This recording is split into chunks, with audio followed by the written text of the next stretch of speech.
This is session 124 now. I didn't send around a summary, so I will give a quick summary for people.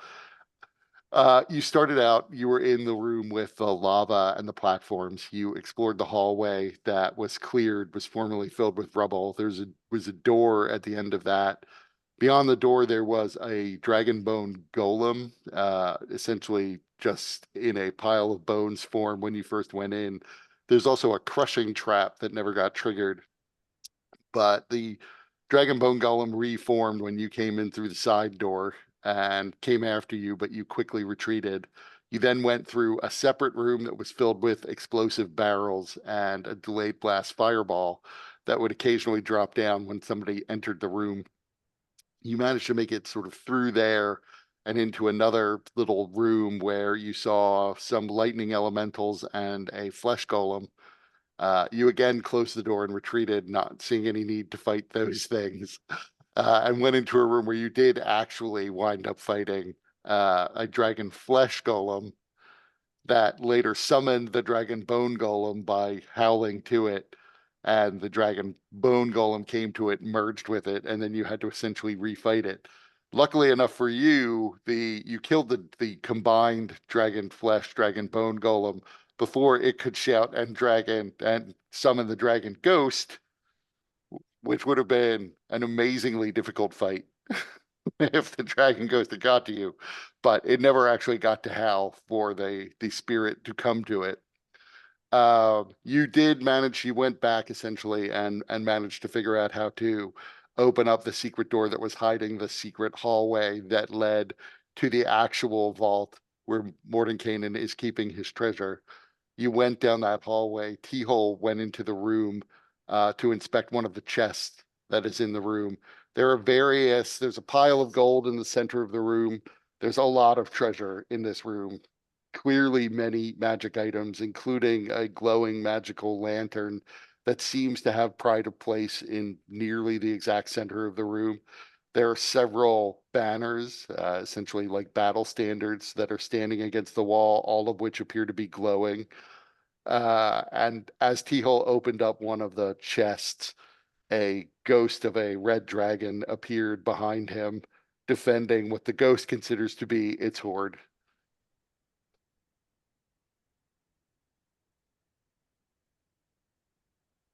Let's see. There's no way we could just convince this ghost that this isn't really his hoard. Can you modify memory, Aurelia, of the ghost? That actually it's our hoard and we should have been here the whole time. It is the beginning of the session, and I have 2 action points. But we should roll for initiative. Oh,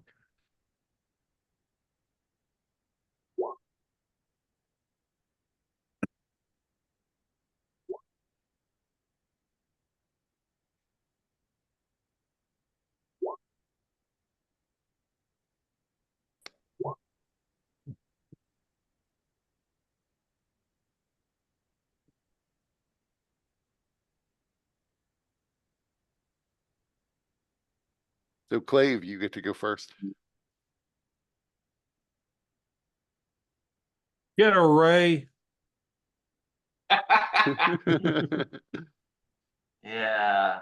All right. Let's see.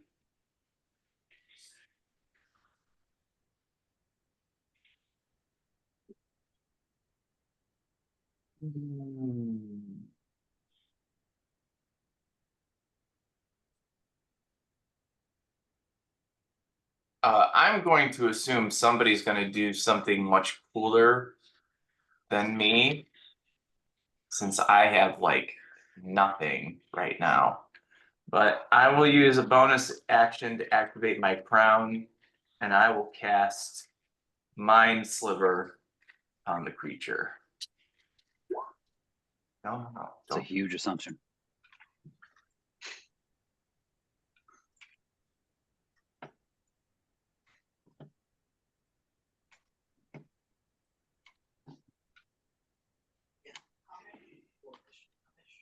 No, it failed. Okay. So it should it'll have a minus D4 to its next saving throw, which it will probably, if it fails, use legendary resistance. But there we go. And then use 'em. otherwise, Clave will maintain his current distance. Actually, no, that's not true. He's gonna pull one of these guys. Just in case there's a breath weapon coming. That's my turn. Okay. So the dragon ghost rears back, staring down T-Hole, and announces that you face the wrath of Cortir, the Corn Lord, the Inferno caster.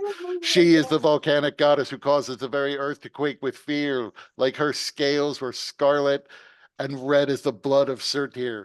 She burns with a devastating wrath through all the land. She is relentless and tireless. She who once burned the surface of the sun. Woe betide those who get in her way. And she is then going to roar. That was at least 6 seconds. Come on now. Everybody, the entire area around you, including around corners, begins to fill with this dark mist as this creature roars at you. And everybody has to make me a con save. Did Courtier say Corn Lord? Coin Lord, sorry, that was Coin probably Lord, just coin. me. Oh, I heard Corn Lord. I definitely heard Corn Lord. So I believe I'm farther than 60 feet from it. Yeah, you probably are. Let me see. What kind of save now? Con. Oh, Oof. Yes, you're far I enough am away. going to. I'm gonna. So is Tepri is also far enough away. I'm gonna spend a Kai point to re-roll that. Good grief. If the DC is fucking 21, it's going to be real difficult to actually get. It's fine.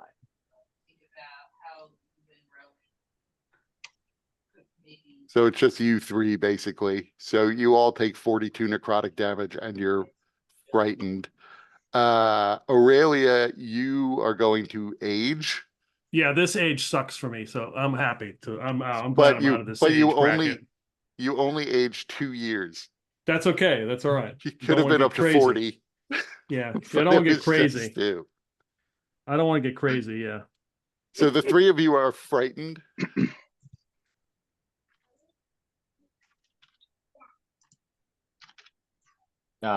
You see T-Hold is kind of like this mist that when this mist hits him, it like parts of his skin just start like peeling off as he goes down to 3 hit points. Good He is grief. really hurting. Nice. Oh, and yeah. So that is its turn, however. Oh, You is weren't that all? lying that this might be a TBK. I wasn't even aware that Teal was down to essentially 45-ish hit points. I wasn't either. But So next up is T-Hole. well, Teal's gonna spend his 3 Kai points to summon his arms and his visage. And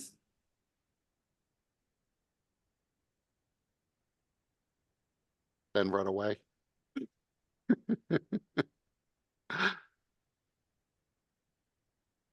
yeah, he's gonna use, oh wait, no, he can't use Cape of the Mountebank.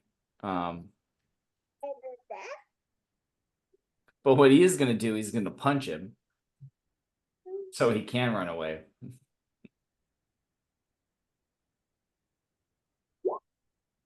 That hits. Yeah, and he chooses radiant damage. So he punches him twice. 'Cause he can do that. And your martial arts die. Yes. And then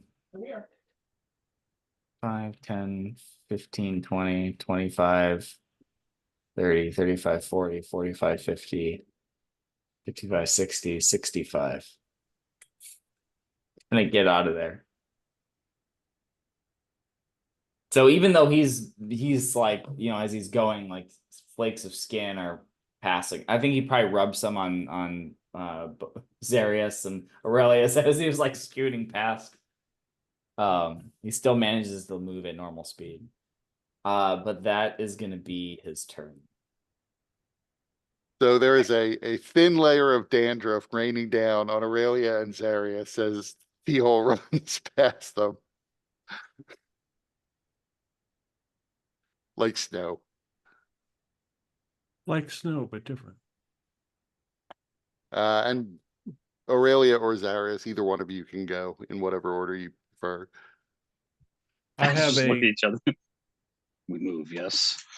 I have a technical question. Are we frightened? Because it says paralyzed as well. Oh, you're right. I'm sorry, Keyhole. You're paralyzed while you're frightened by the ghost Sorry, dragon. sorry to be that guy. It's nice of you to remind me. All right.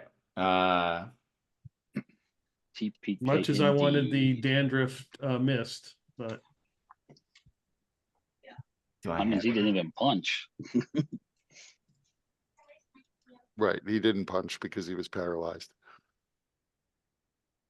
I guess I can't move.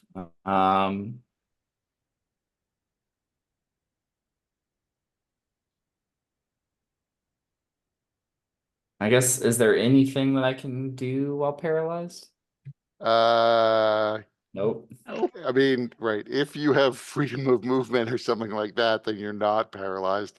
And I don't necessarily know all your monk abilities. I do not have freedom of movement. So yeah, that I mean, I forget there's probably, there are certain monk abilities I just never remember that relate to saving throws. So I don't know if you have anything that would let you overcome paralysis. I don't think so. I don't think so. So yeah, I think that's just gonna be my turn of doing nothing. And so Aurelia and Zarius are also paralyzed. I have freedom. You of you movement do on. get to make the save again, by the way. Oh, So- okay. You know what? I am gonna use my action because I have stillness of mind. I will use my action to end the frightened effect at least.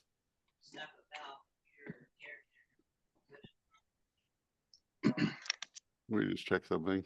Can you take actions if you're paralyzed? No.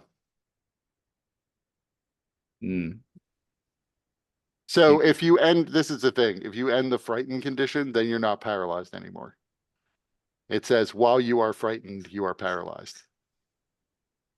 It's a real catch-22 there. Or chicken and egg thing. Yeah, so you use your action to end the frightened condition and that ends your paralysis as well.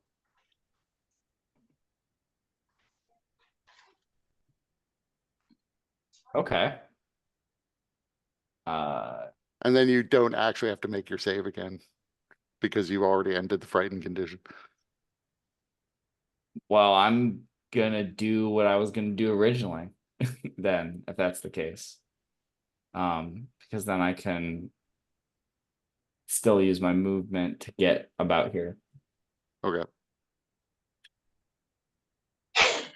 So Aurelia and Zarius, do you have any way of overcoming the paralyzed condition?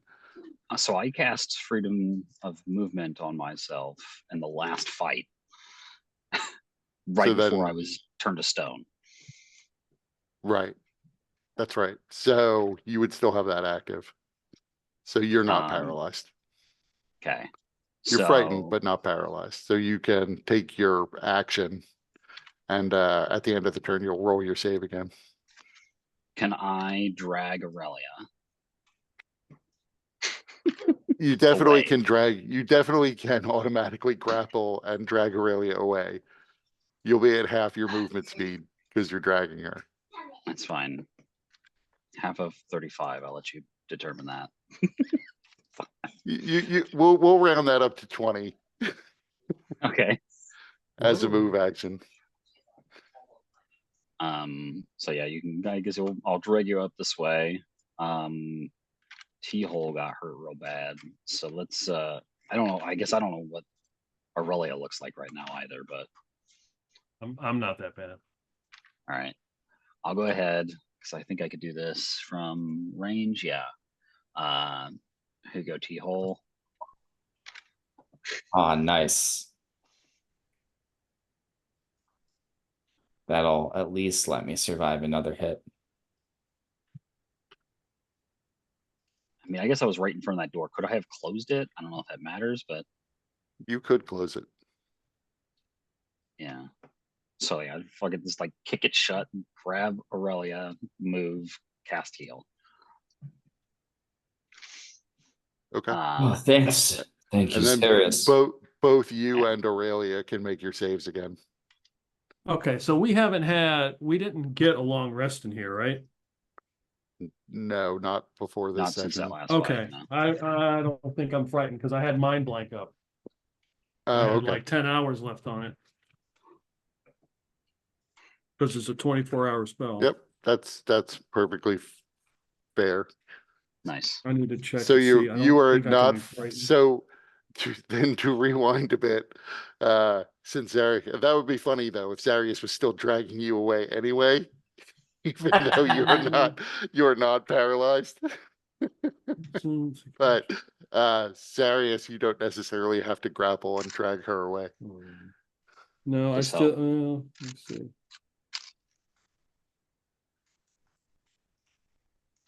And then, I mean, Well, if that's the that case, would because we have the solve same some- initiative, so then we could just move normal.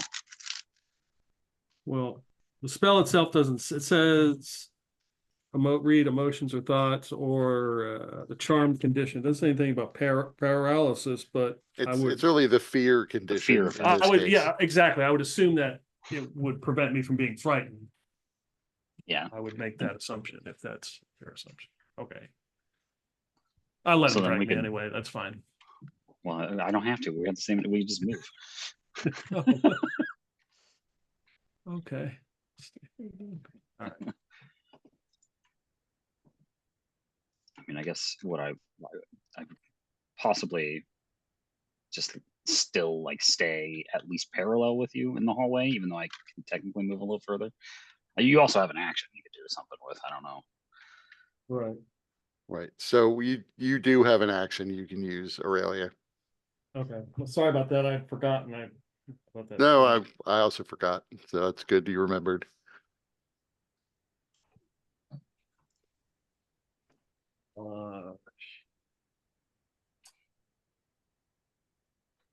Let's see. Did T-hole run past me?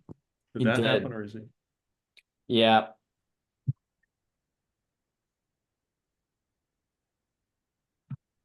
Let's see.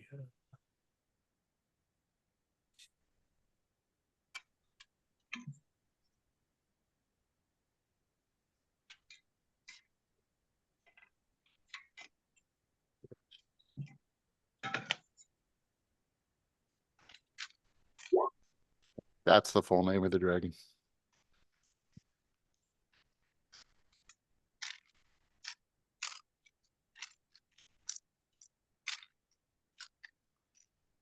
Yeah, but what is it in Draconic?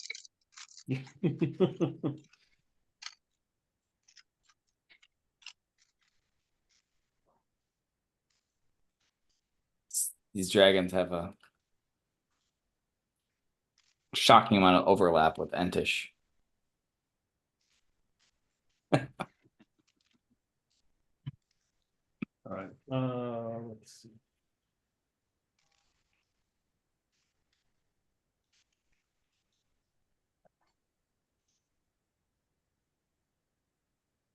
I'm assuming, and I'm guessing we're gonna have to fight this piece of shit. I'm gonna cast Aura of Life. I'll run back towards it.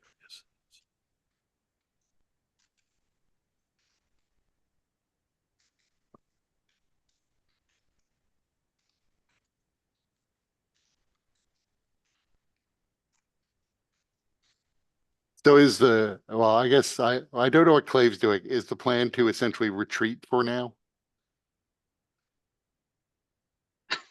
I'm just wondering if we should come out of rounds or not. Well, Clave is gonna look at everybody and be like, "You guys look really bad." I didn't see what happened. What happened to you guys?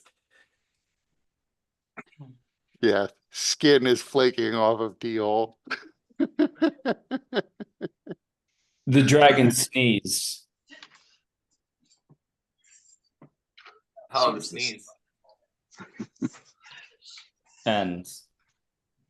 But let's put some distance between us and it.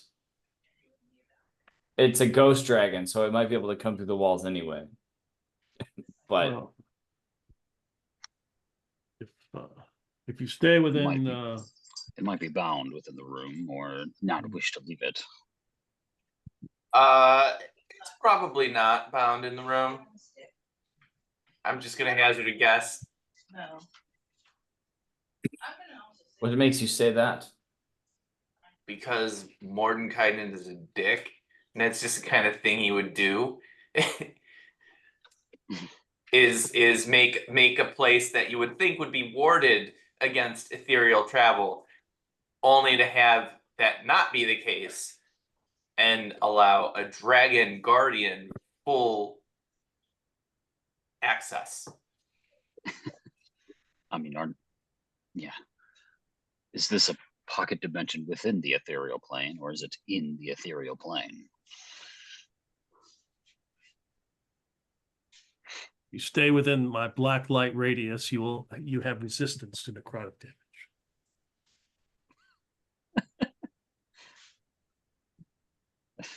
You also see strange stains on people's clothes.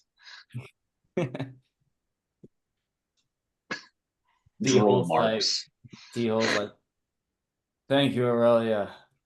I will stay as close to you as I can. And he just starts like rubbing skin flakes Yeah, all over your shoulders. well, I didn't, apparently that backfired on me. It's called a radius. It's not next to, Oh, that all the way upstairs.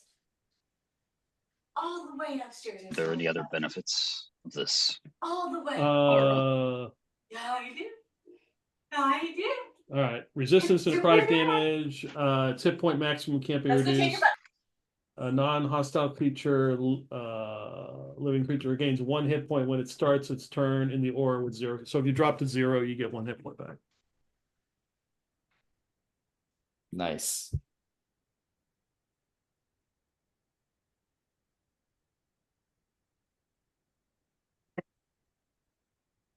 Do we also become overcome with the urge to put on black nail polish and while we're in the aura?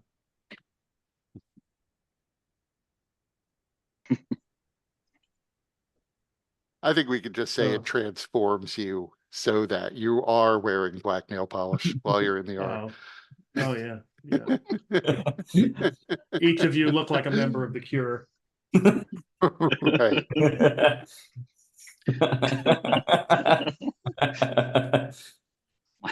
My tendrils that normally go back have mysteriously like swooped over my face. Yes. It is aura of curing.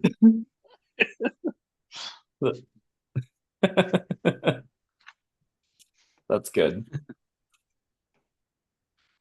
Let us move further from this room. Gladly. So you don't seem to be pursued.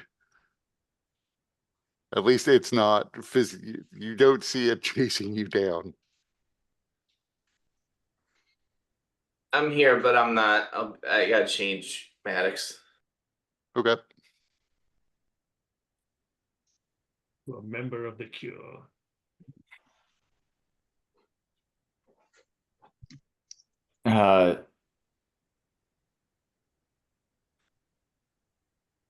Zarius, your tendrils are flipped the other way. Yes, I cannot see. It's quite stylish. I do like the. It's like in the hair and that. Gosh. Well, I think One we're more in a room. conundrum. I think that room is the one we've actually wanted. However, We are in a we tough space. yes. We would need to rest again.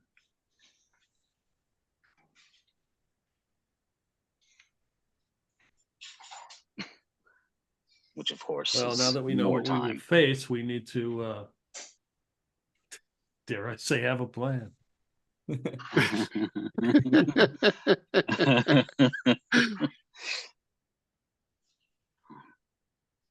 No plan survives contact with the enemy. Correct. The first part is to have one first. Just have a general idea. That's all we need. Right, yeah, a general idea. Zarius, you possess the ability, I've seen you before, to banish enemies to other planes. Yes. Are you able to do this without resting?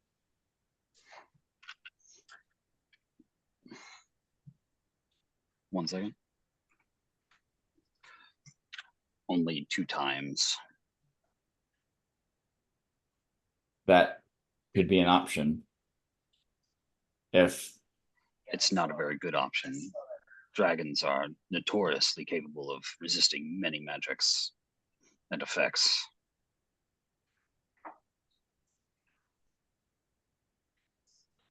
We would need to tire it out first.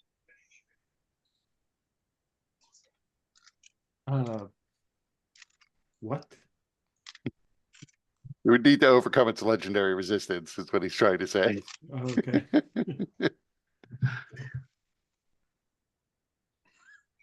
Trying to speak in character. Right. And Zarius would know, dragons often have surprisingly good charismas and wisdom saves. So it could Yeah. just succeed on its save.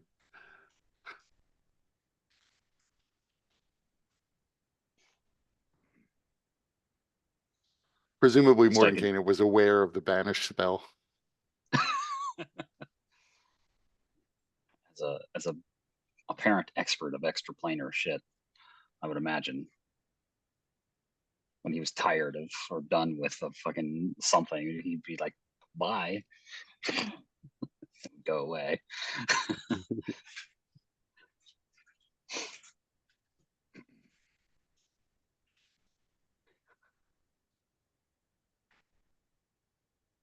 I don't know if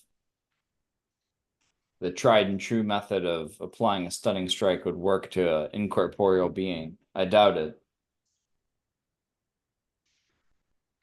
But my arms Yes. are magical. And Ki does transcend the body. As witnessed by my guns. And his like arms flex. Not his real arms, his astral arms. His astral arms flex, yeah. So it might Which I sort of I picture them as like more like tubes of energy than like actual muscled arms. So seeing them flex, it's just like little curves, little circles form in the air. Who needs healing? I could If we're- benefit from. If we were to heal, then let me do this first, just in case we come in contact with something else. I'm gonna cast a Beacon of Hope. That way So you do not you- need to be all the way down for you to receive maximum healing. Oh, You don't okay. you don't know where Marinal is yet. But However, yeah, No, you we do. Yeah, okay, you found her body. I forgot Yeah. that. We stole her The gear. sun, yeah, that's right. The sun. You stole the sun. that killed her, that manifested to kill her. But you're pretty sure, particularly with Clave's memory, that you've now explored the entire complex, and so you know there are still the oozes that you never defeated, and the flesh golem that you never defeated. There's a trap in the room that's sort of adjacent to where you are now, but otherwise it's like just the ghost dragon, the room with the flesh golem, and the oozes. So easy enough for you to avoid the rooms that have actual enemies in them, Yes. right? Well, I don't You know. also know eventually that magical living spell will come back, but that's going to take a few days.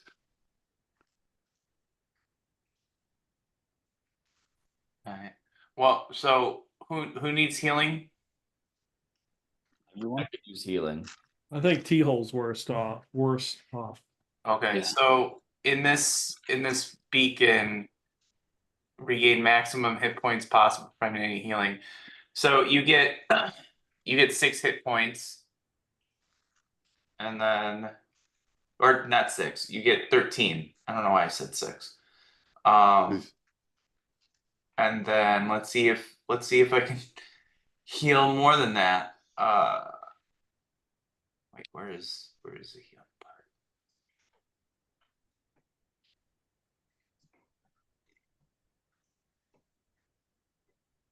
Yeah, 6. All right. Of course. That's all the healing it'll do. Oh wait, no. If I One. roll 1. Okay, so that's fine. So do you need another one? I He's got- will. I can. He's got like 70 hit points. Okay, so I'll hit you with another 13. Or yeah, now he's up Okay. to like 90, almost 100 99. now, right? Yeah. Yeah. He's And still then- technically down. He's still down 30 hit points. Okay, I'll hit you with another 13. I'm down 80. Okay, I'll hit Zarius with a 13. Is this like once per turn, once per action or whatever? Once per Yeah. round? Yeah. Each is So an this is how action. many? 1, 2, 3. Yeah. So we get, yeah, because the beacon lasts for a minute. So Okay. So then okay, the next one's the last one. So Zarius, you get another 13, and that's all the healing I can do. um, Imagine you're like touching us with touching us with the spear, and it's like choo, choo, and then it gets to Zarius. It's just like, I guess it's done. I also imagine it like it's the butt end of the spear, it's just a ball tap.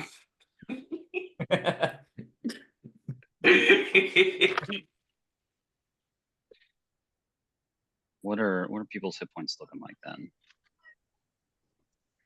Teal's down 20. I'm at max and I have death. I'm down 51.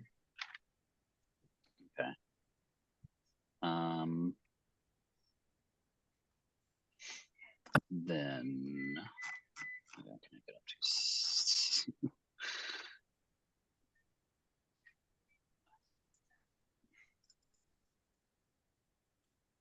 So let's see here. Then yeah, max of, that seems like a lot.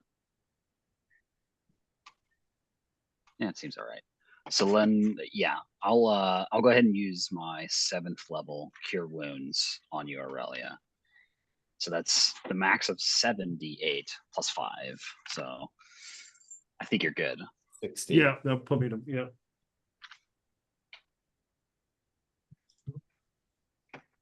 And I'm up enough to really, I might just use the 2nd level I got.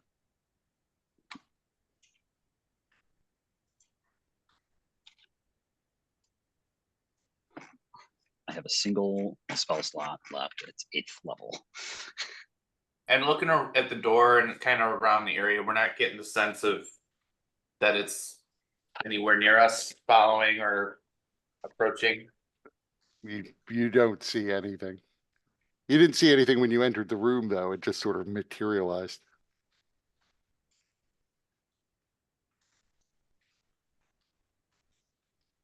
Do we wish to go back through this fiery room or camp here in the hall? Because it seems we need to rest once more. I don't know if that's wise to sleep in a place where we know there's actively creatures that want to harm us. The minute that we try to rest, who's to say that that golem won't find us with those elemental friends of his? So we go back across the fire.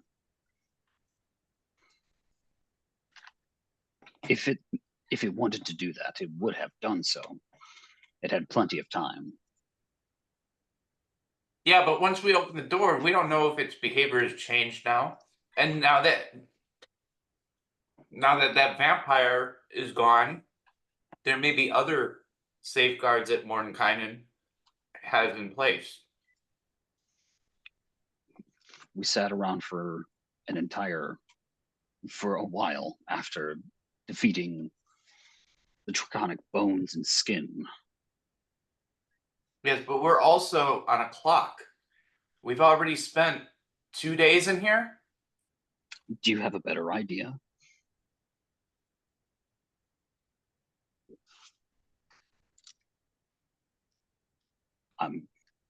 I would be quite curious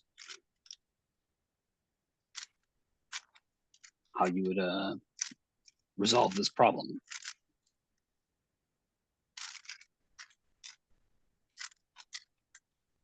We may need to come up with a different plan and start heading to Efreaks. I mean, we were already on short notice as it was. Spend any more time. I mean, we needed these weapons to help you, the rest of you, be able to withstand the fires that will be there. But we may not have enough time to do that.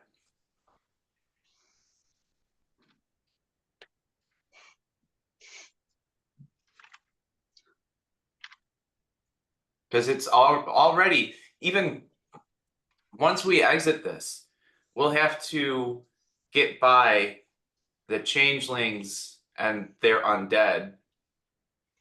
And the battle that's waging between them and the Vec Knights, or whoever, or the Empire. And then we still have to travel to the fortress.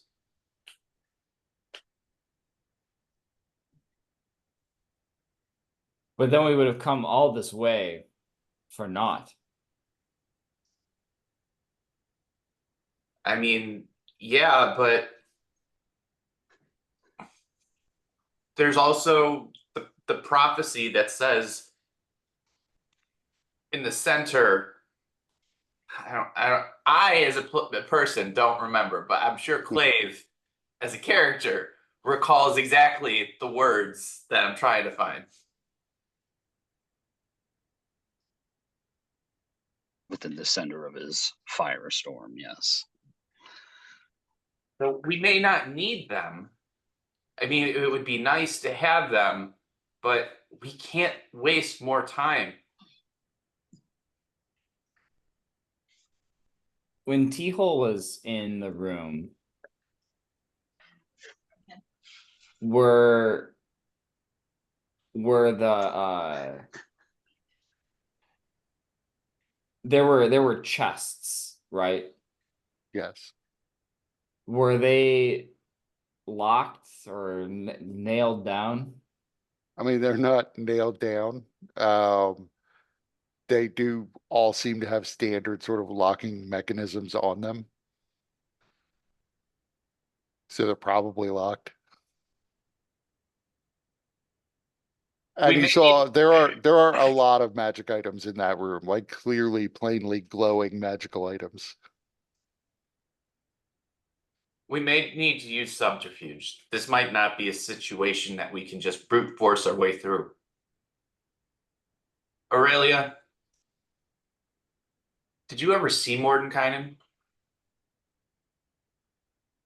Yes, you definitely saw Yeah, Mordenkainen yeah, certainly. when he was alive.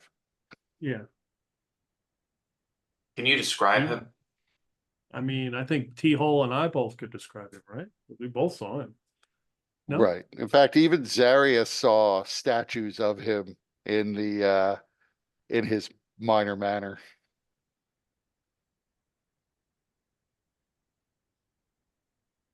Statues can be embellished. Yes. Yes, I remember him clearly. He was ugly and hideous and a jerk. Tell from the statue. Yeah, it's a jerk. So Clave will start altering his form to try and make himself appear as Mordenkainen based on that description.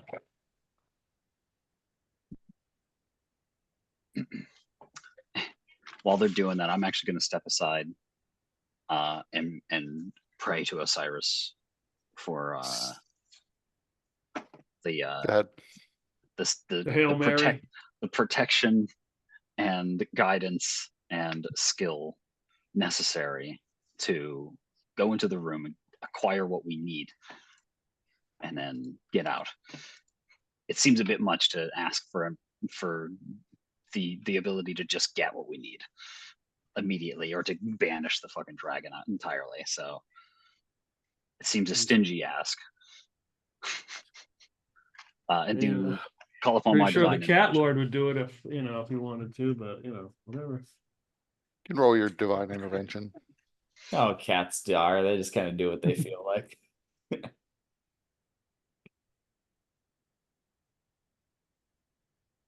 Damn it.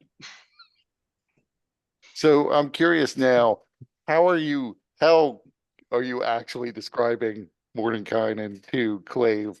Because so far we've got hideous and ugly and a jerk.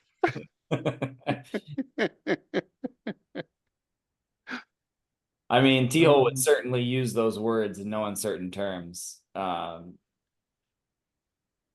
am going with the sort of classic Mordenkainen from the covers of the various books, 5e books, the sort of bald Van Dyke wielding guy.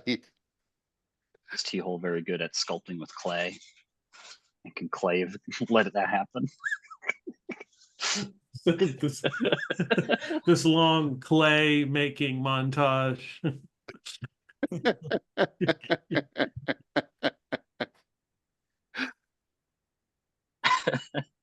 And it's both Aurelia and T-Hole, and there's like that ghost moment, No, there isn't. But okay. And how is Aurelia describing him any differently than T-Hole? I mean, I would try to describe him. Two eyewitness accounts of what he looks like. Yeah, and as we know, eyewitness accounts are notoriously bad. Who knows what this guy's gonna look like?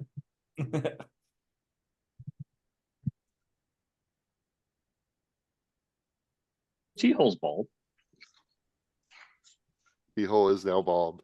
You should just rolled up in there. Like I could Yeah, look like that's anything true. I want. I am Mordenkainen. I think a great wizard like me couldn't do whatever I want. That's true. With that sort of confidence, he would certainly play the part. That being said, I would probably chime in and say, I doubt pretending to be Mordenkainen would necessarily get you what you need. It is a red dragon. It is prideful. Yes, but it was also under the control of Mordenkainen. I don't think that he would have placed something like this here if he couldn't still access his armory. this is, I mean, look, It is We are- definitely the best thing we have at the moment. right, we can't fight this thing, so we have to try something else. Unless somebody else has a better idea, because I really don't want to walk into a dragon's lair, a literal ghost dragon's lair, and just try to fake my way into what we need. But here we are.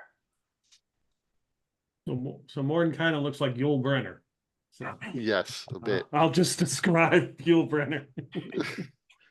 Big fan, big fan. Aurelia's like, you know, Yul Brenner. That looks like that. What about his voice? What does his voice sound like?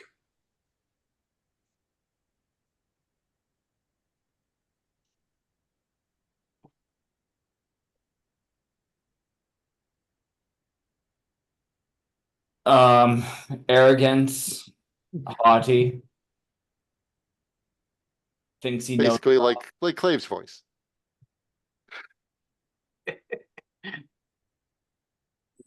What about accent? Does he have any accent? Does he have any unique way of saying words or sounds? Seems to attach the letter A to everything at the end.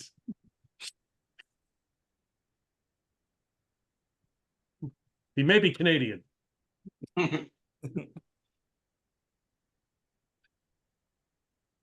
Okay.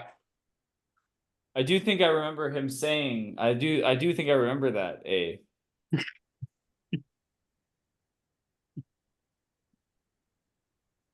Is this okay, A? Like this, A? That sounds like the jerk I know. A, yes. Is it after every end of a sentence, or is it just thrown out A randomly? I think he was pretty liberal with A. Yeah, I remember. What about his garb? What did he typically dress in?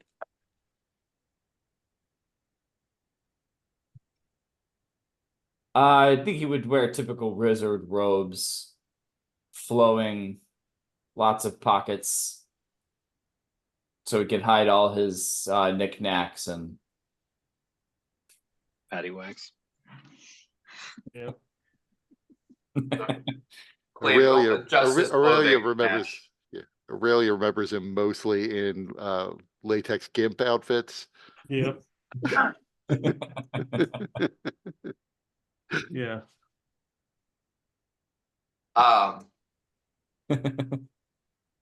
Clave is also gonna look at Mordenkainen's notes to try and use that to understand the syntax of the words he would typically choose, and see if there's anything else that he might learn from them about the way that he created these dragon guardians using every piece of the dragon. So this is the notes that you have aren't exactly like a manual of golems to explain how he did these things. You gather, though, that he simply bound the spirit of the dragon to this room and slaved it to his will so that he can bypass it when he needs to. You also get the sense that what's in this room from the notes are mostly artifacts from the war. So it's not necessarily things he would need often. Okay.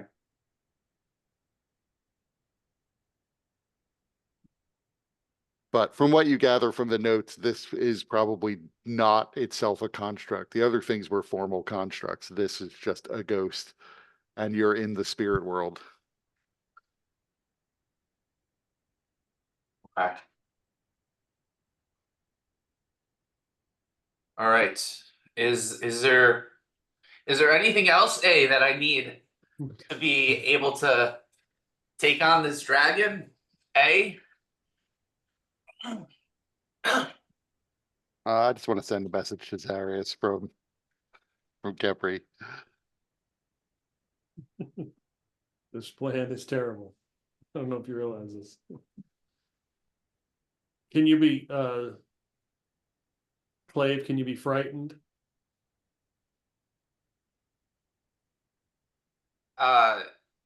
Yeah, I can be frightened, eh?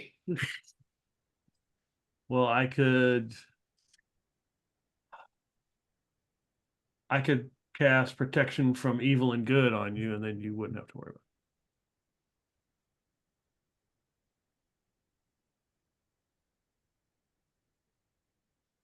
Oh, it'd probably be good. He spews the dragon spewed a black breath, and well, that's what did so much harm. So I'll look over Clave. Didn't we learn that Mordenkainen was now a lich? Should we not look more undead?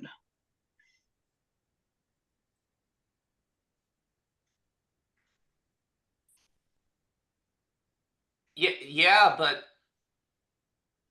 is that how the dragon would remember him, eh? I mean, He was just here.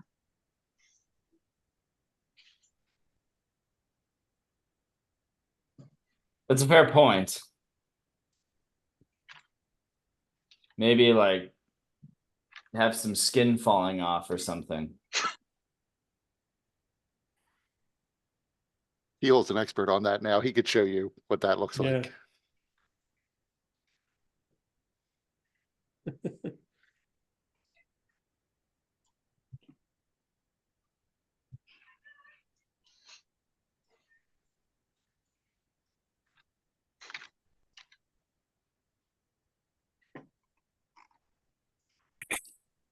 Well, if all else fails, we'll come in and bust you out. It doesn't seem to at least leave the room, so if we can at least get through the door.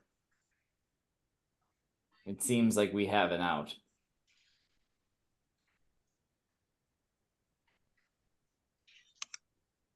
all right, well, pitter patter, eh? Let's go. Do you want protection No. from evil and good? Yeah, and Or would he will try to adjust his appearance to look more lich-like. or would you rather have haste? That only lasts like a minute, though, right? True. The protection Okay. probably be better. All right. Protection from evil and good. Got it. You got it. I dropped the aura of black light, and then And before you go in, I will use the beads to cast Bless. I'm pretty sure I can do that one more time.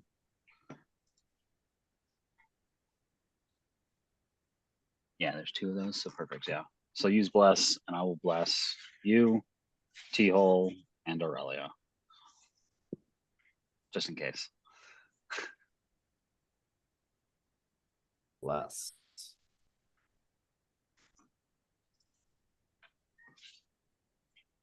Feeling better already. But that only lasts a minute too, so make it count. you can. All right. So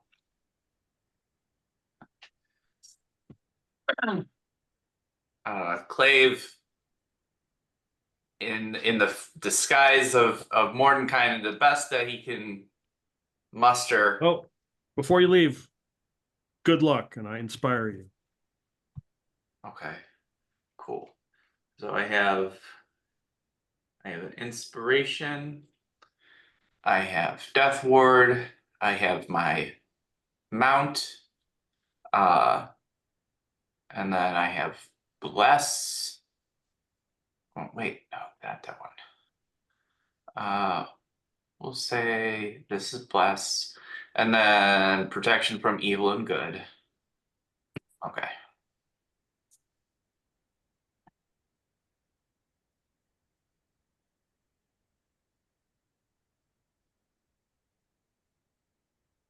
So you walk up to the door. What is everyone else doing?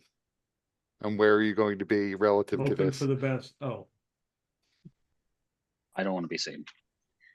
Just in case. Right. I would just, you would all have become aware that Clave was out of the range of the creature's roar. So he did not get hit by it. So being around that corner might protect you. Yeah, I think we also wouldn't want to like, give away any clues about trying to give away the ruse. So I would stay around the corner, out of sight.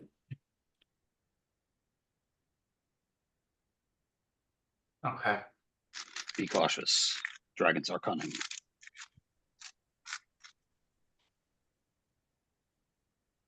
I got this, eh? Pitter patter. So Mordenkainen, because he's got to think it and believe it, strides in with the spear out front of him.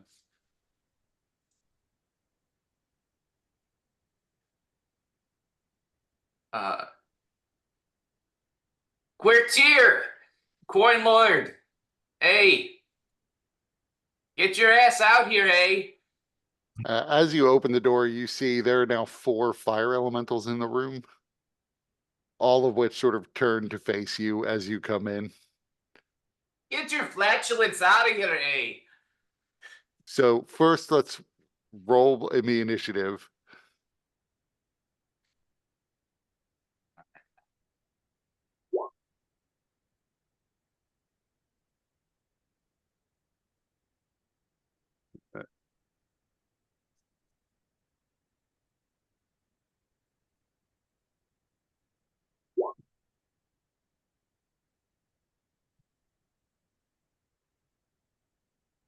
So before you could say anything, the fire elementals are gonna go. And they're just going to attack. I have disadvantage because I have protection from evil and good, right? Yes, I believe that's correct. let's see. The elementals face Yeah, it me, says I'm dead. elementals. Yeah. Yep. So they can't all get to you, so only 2 of them are gonna get to attack.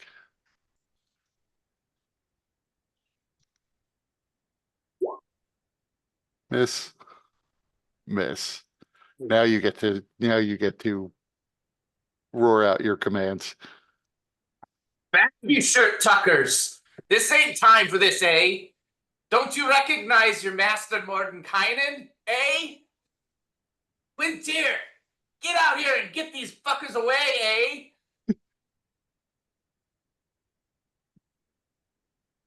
So you say that in your best Mordenkainen voice, you say that. You probably would have noticed from his notes, he likes his 50-cent words. He likes to use bigger words than get these fuckers out of here. But you convert that into whatever Mordenkainen would say. Make me, you can choose deception or performance. I assume deception would be better for you. Or they'd be the same. Deception, yeah. And you're at, Whoa. I was gonna Nice. say, you're at disadvantage because this isn't the best Mordenkainen disguise ever. Can I spend an action point to have it not disadvantage? I would definitely allow that. You can spend an action point. Okay. And let me just see. What are you talking for about? This is the best Mordenkainen disguise I've ever.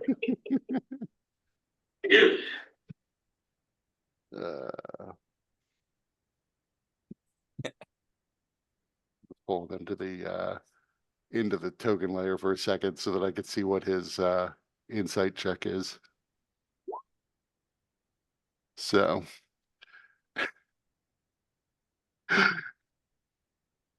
Hmm. you see he shimmers into existence. And you hear him whisper at you, "You look extremely different, Mordenkainen." Well, I should think so. I've just been captured by the freaks and I had to get out here, eh? That'll change a man. Now, what you doing with my treasure and all of this? All these intruders you're letting in. I thought you were better than this. I have been here guarding my hoard. Your other servants let the intruders in. The intruders fled when I came to this room.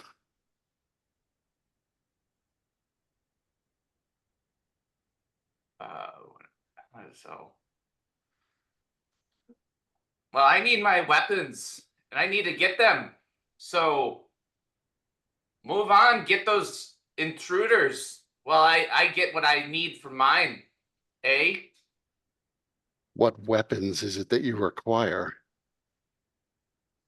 All of the war weapons. All of them that I've been storing. They're perfect for fighting the freaks. And so I need them, eh? Very well, collect the weapons. The hoard remains mine. The You may horde keep I the don't care weapons. about, eh? Then take the weapons. Get your belly aching off here. Don't forget.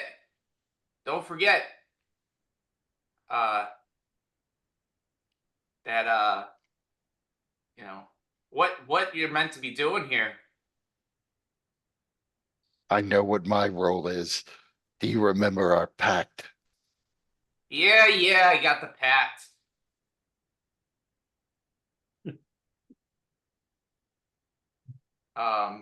Then collect the weapons and go. Leave me to my hoard. Can I, as I look around, do I have a sense of the difference between the horde and the items that I'm looking for? So there are a lot of clearly magical items in this room. But there are probably items in this room that are magical that aren't standing out to you necessarily. Like you can at least see one ring that looks like it's probably magical that's mixed in with the coins. You're not sure what's actually in the chest. One of the chests is sort of open and in the middle of the room. You can see weapons, like mostly swords, scattered throughout the treasure pile. There are the magical standards that are clearly glowing. Mm-hmm. There's the magical lantern that's clearly glowing. All What right. about- What about armors? Armor, shields? There actually is not much in the way of armor and shields. That just wasn't Mordenkainen the wizard's thing. So I will gather the banners. And I will gather the weapons. What is this thing? Which thing? That's that is actually really just sort of part of the little hoard graphic. There are a lot of items of like jewelry mixed in with this. So that was just sort of my representation of jewelry. Okay. I mean, going through this, so you don't know what the dragon considers to be its hoard. There are definitely items in this thing that are just sort of valuable, but probably not magical. Like you don't have detect magic up, so you can't pinpoint what's magical and what isn't necessarily. But there are definitely like medallions and chains and jewelry items that could be magical. They're all expensive looking, but maybe aren't magical. Along with, like, you can see there's an ermine lined belt and cloak set. You can't tell if it's magical or not. It's expensive, but it may not be magical. There are definitely, there's the lantern that's clearly magical. The banners are clearly magical. There's, there is at least one amulet that appears to be magical, and you do see a ring that is glowing enough that you're sure it's magical. Let's see. But there are lots of things. There are cloaks and swords. There's a large metal rod that appears to be relatively nondescript, but you imagine it's probably magical because otherwise it doesn't necessarily even look valuable. And you're not sure why it would be here otherwise. There are magical tomes, a fair number of rings. There's, are you searching the chests?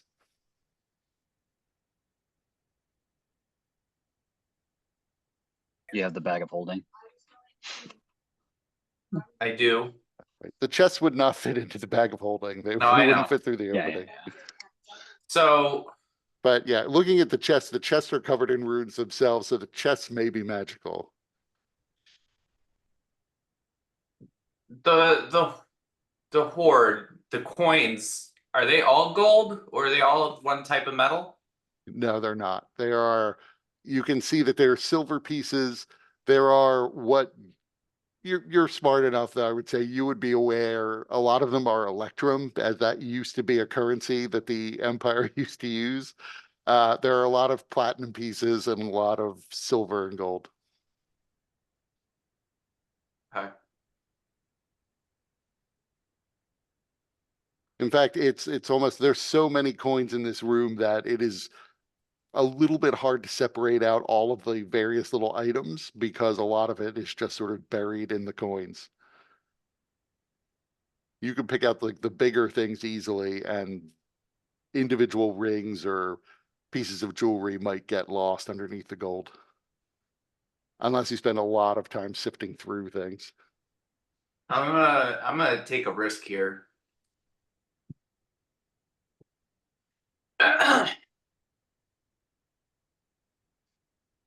uh is Quartier still there? Yes. Quartier, And where you been storing your mud flaps at? This place is in total disrepair. Everything's This- been all jumbled up. I can't tell where your hoard begins and my weapons end. You don't know what a weapon is then. Clearly, I know what weapons are. That disrespect is going to cost you a point. He is a little not sure what that means. What has he just given up?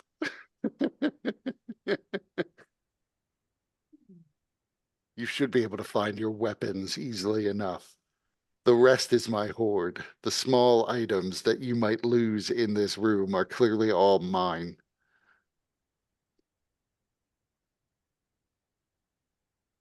Yeah. All right, I'm gonna just gather up the things that are clearly weapons and the standards.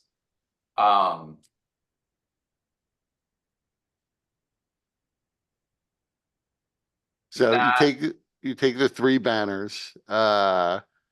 You do see there are scattered around. They're not in one place. You managed to pick out 23 arrows that are clearly all magical.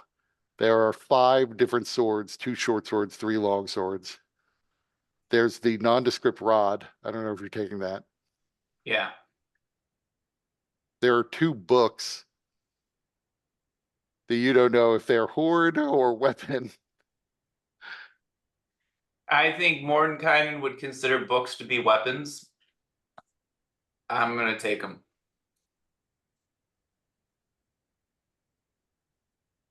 And then there's the only other things you see. There are various pieces of jewelry. There's the one obviously magical ring that you noticed. I don't know if you're taking that. No, not gonna risk it. Okay, so that is what you see. You get the 2 books, the rod, 5 swords, 23 arrows, and the 3 banners. Okay. Oh, are you taking the lantern? I forgot. What is the lantern made of? The lantern is made of yellow gold with gemstone lenses on each of its 4 sides. It is, in fact, you can give me an arcana and a history check, both. You just learn different things. With the details. So your Arcana check, you are sort of vaguely aware that there is a legend in, at least in the southern part of this continent, there is a legend about a wizard named Dowd who created a magical lantern in order to attempt to teach people to live without material goods. That turned out he imbued it with all of his power and soul, and it turned out to be so sufficiently powerful that it started wars because everybody wanted to possess this lantern that had amazing magical properties. The details of magical properties sort of vary depending on the story, but essentially an artifact level lantern that lets you control magical energies. And you can see why Mordenkainen would be interested in it. Looking at it, you can see there is a little placard on it that identifies it. It actually says Dowd's Wondrous Lantern on this little plaque, but someone has scratched out the name Dowd and wrote in Mordenkainen over top of it so that it actually now says Mordenkainen's Wondrous Lantern. I'm gonna grab it.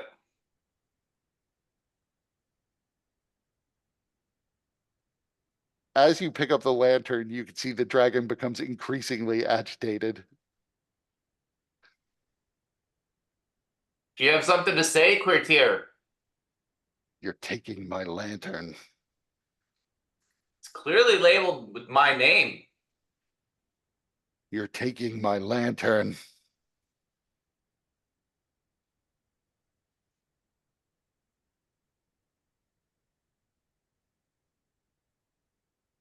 Hmm.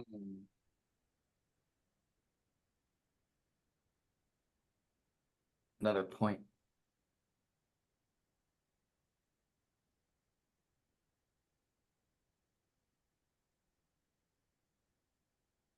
Don't you remember the pact? I don't know. Make me, you can choose between persuasion and deception check on that one. I'm talking out my ass, so I'm going deception.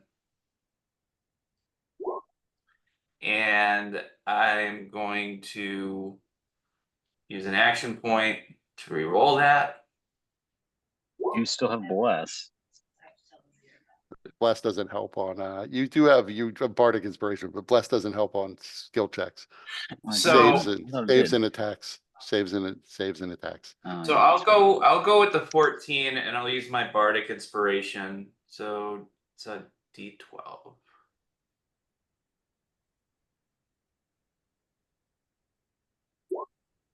Yeah.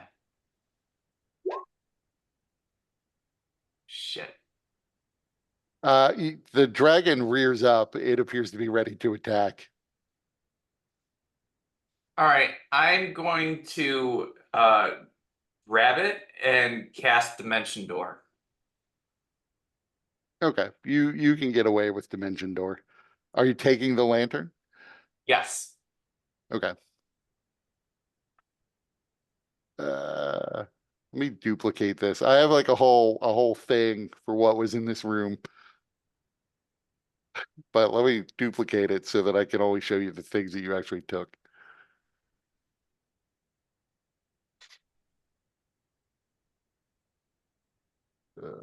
All stuff.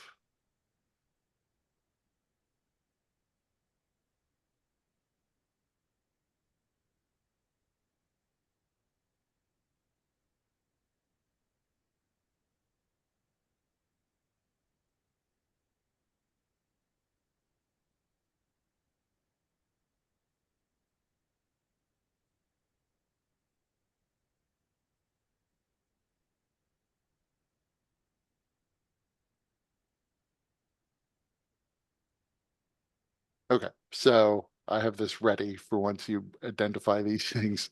I don't know where you want to pop away to.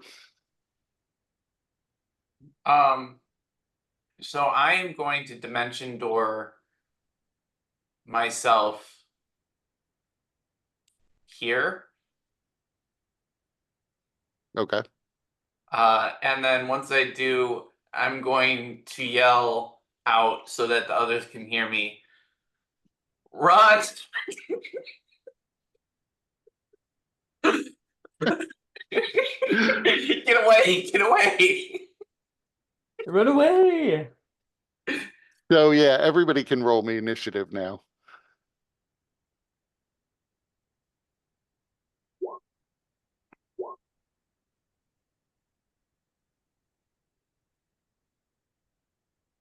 Amazing. So I need, okay, Aurelia. You know. So we were down at Clave. So Zarius, you get to go. All right. I don't know where And you T-Hole hear, is, but- yeah, true. Where did T-Hole go? T-hole is up in the corner. Which corner? He's right next to Oh. you. Okay, I see. What? Oh, I didn't see you. Oh. I'll be right back. I see you now. So Zarius, you get to go. You hear Clave yelling to run. He's yelling from a different room than you thought he was in. I'm also gonna use my bonus action to change my form back to I'm not dead. To change to a different. I'm some dragon looking dude now. Disgrace. I'll just ask if if Aurelia and T-Hole are okay getting across the hot room.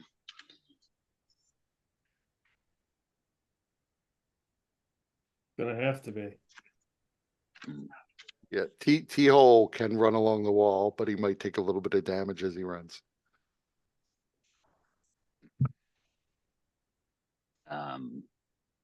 Yeah, it's fun. I should be able to dash and make some jumps. So that's 5, 6, 7. And then yeah, I guess 1.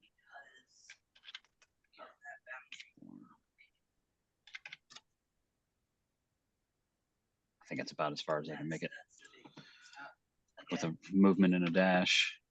Okay. I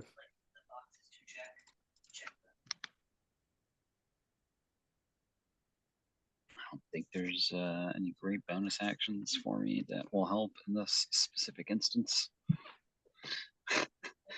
You see the dragon begins to, well, you don't initially see, but you see the dragon begins to float half immaterial. It's floating through the walls so that it's not actually squeezing as it flies up the hallway. And it will get to there and it will see T-Hole and Aurelia. I guess probably Kepri would have flown with you. Yeah. And it is definitely going to do something since it recognizes now that, hey, you're the people who were here before. You remember T-Hole.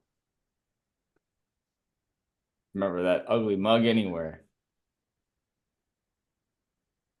So it is going to roar again. So I need Aurelia and T-Hole to make me con saves. Oh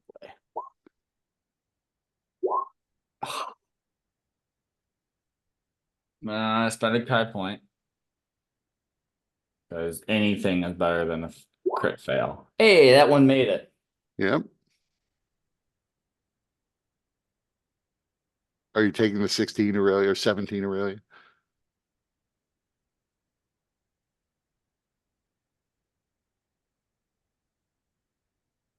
I didn't hear what you said. You're muted. You Don't we sticking have with this? bless? Yeah, you do. Does everyone have bless? Yeah, I gave it to all of them. Oh, I don't have forgot it. to add it. I forgot to click the box for my Oh, crap. Whoops. Hold on there. I didn't mean to- Hello. Super blessed. I know, yes. I feel very blessed. I roll the 4. It's 21. There you go. So you're not frightened or paralyzed. Right. I do have mind blank, and let's see. Right. And I take half because I've got resistance to necrotic. Right. And you saved, so you take half of half. Half of half. Okay. Gotcha. Yeah. That's So, and T-hole, you also take half of half. Oh, nice. So basically you both take 10 necrotic Why do I take half of half? Oh, because yeah, that's right. you're within the aura of Aurelia and you Right. saved. no, I mean it's no, not that. It's I have a magic item that gives me because I had to drop that to put protection from good and evil and good. Oh, okay. So you take 21 damage, necrotic damage then Because T-hole. I have the vestments of Corsax. Gotcha. Sounds good. And damage. So that's its turn though. So T-hole, it's your turn. Teal's gonna sprout his arms and take 2 attacks on this thing. Second Those- one probably hits. Those both hit. Oh, nice. So I'm gonna attempt a stunning strike to see. I mean, it's gonna be a long shot, but I'm gonna spend a Kai point to attempt it.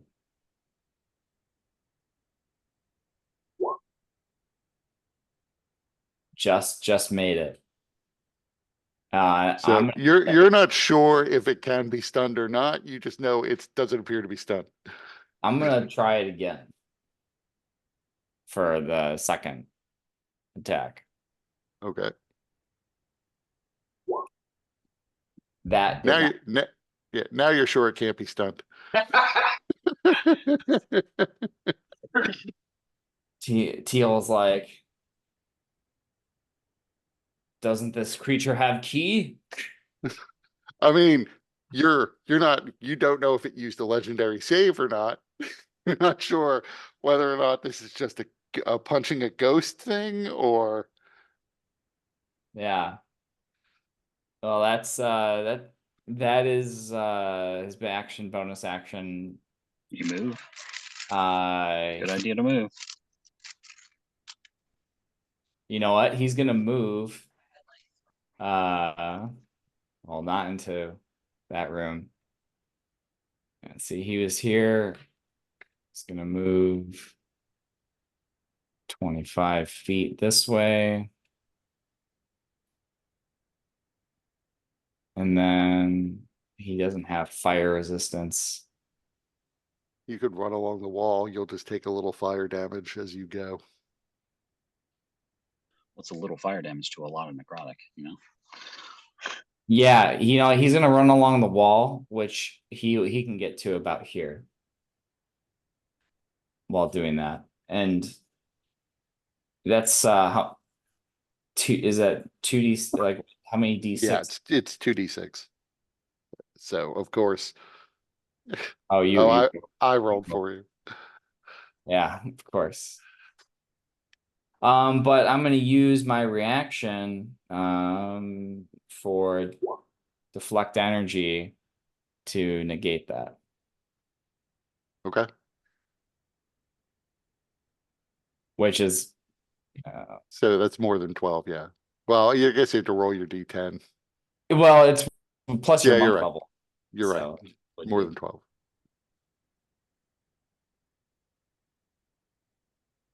but yeah, that's T-Hole's turn. Okay. Let's see what their speed is.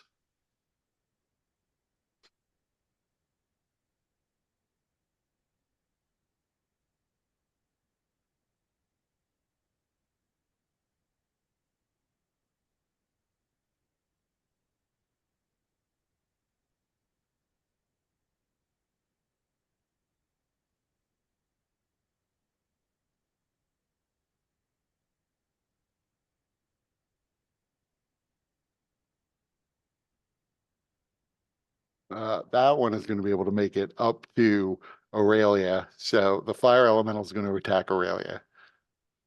Did I close the thing? Why did I do that? I did.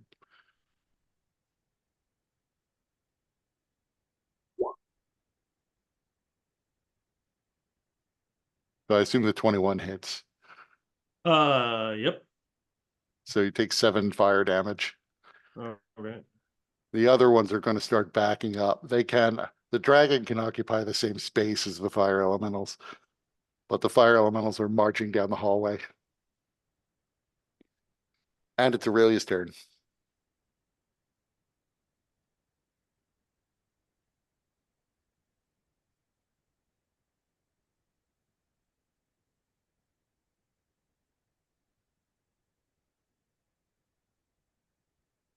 Okay.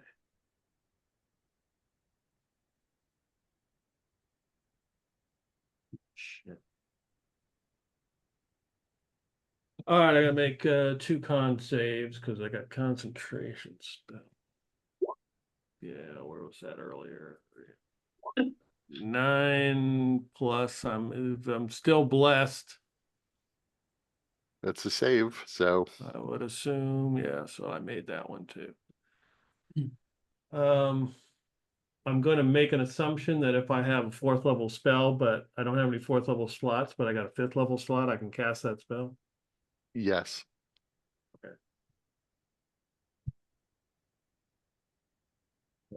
It is time to dimension door the F out of here.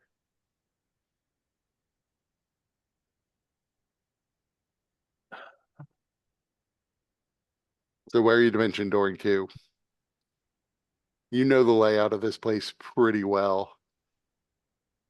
So you could even Um, dimension door entirely out of the vault at this point. Well, I don't know where the hell. Do I know where everybody else went? No. I mean, you know Zarius is somewhere in the lava room. You know Clave yelled from the lava room, and you could guess that T-hole is somewhere in the lava room as well. Okay, but the room with the spinning whatever's has been destroyed, right? Yes, the blades are not there anymore. Okay. I will dimension door to, because that connects to that room, right? So I can I'm assuming, Yes, the room with the blades definitely was how you got into the lava room in the first place. okay, it wasn't through the barrels or whatever. No. They both connect to the lava room, but the way the room with the blades is sort of on the path to exiting the vault. All right, yeah, I will dimension door there.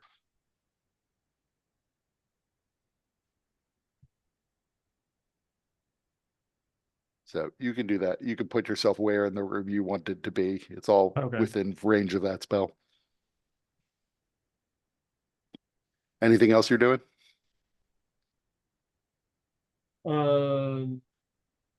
No, that is it. Glaive. Wait, so you're not dimension dooring to the start of the vault? No. Okay.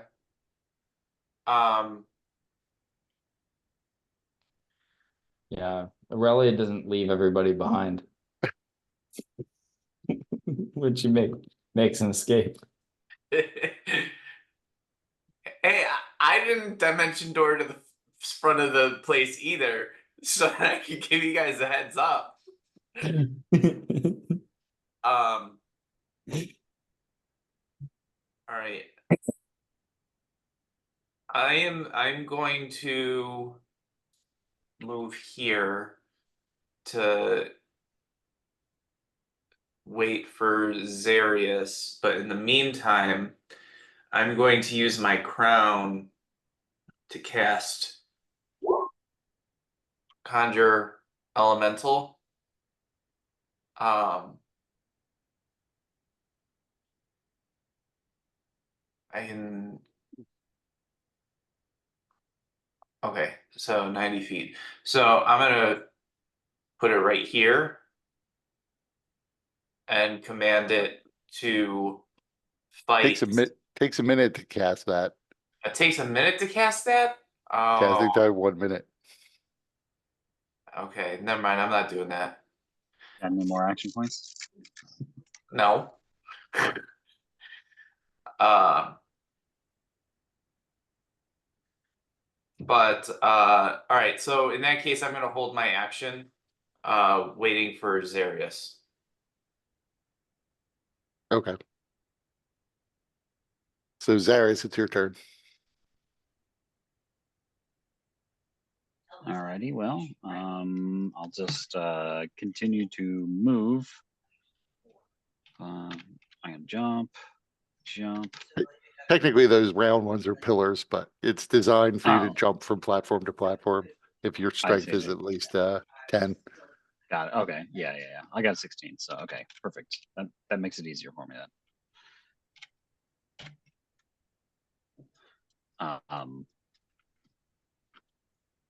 I don't know if you have a plan to do anything, but Yeah, I was gonna grab you and teleport to the start of this place. okay.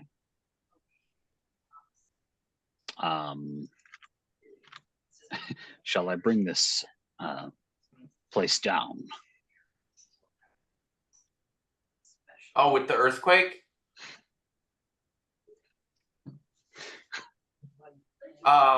Yeah, let's get as many of us to the start as we can first. And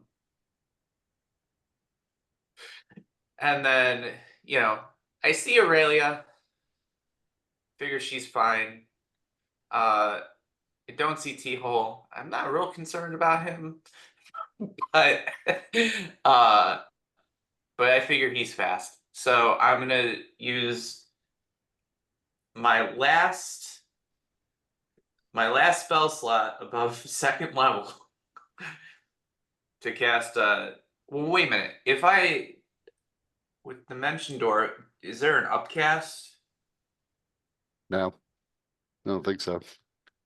Okay, there is. It's just you get an additional 100 feet per level, so I can't bring another person. Okay, so I'm going to cast Dimension Door with Zarius and bring us to the start of the vault.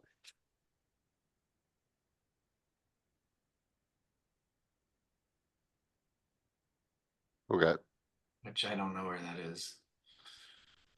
down here. Thank you. Hopefully T-Hole remembers the way. Yeah, you've run in circles around this place enough that I imagine T-Hole remembers the way. So the dragon.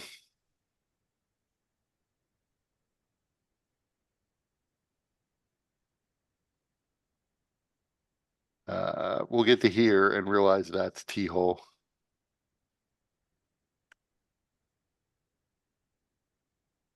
It can get up to you.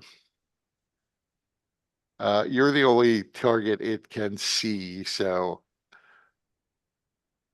it has kind of assumed that you are the one who is strict at this point because you're the one Well, who was you're bald. closest to it when he ran out. Let me see if he has his thing back. And you're bald, so Right. It adds up.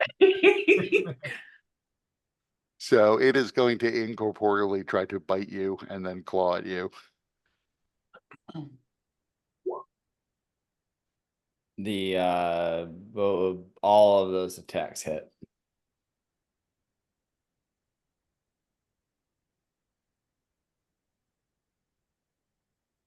And that's its turn. Let's see. Now it's your turn. fucking dip. One minus 35.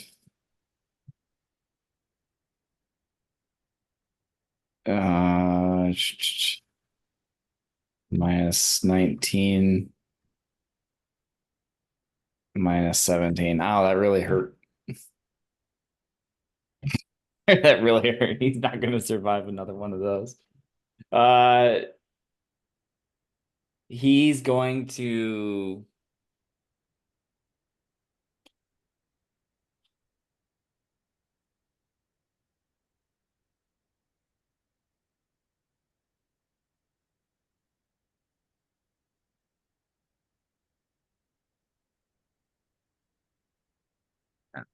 I think I used the Cape of the Mountebank last time.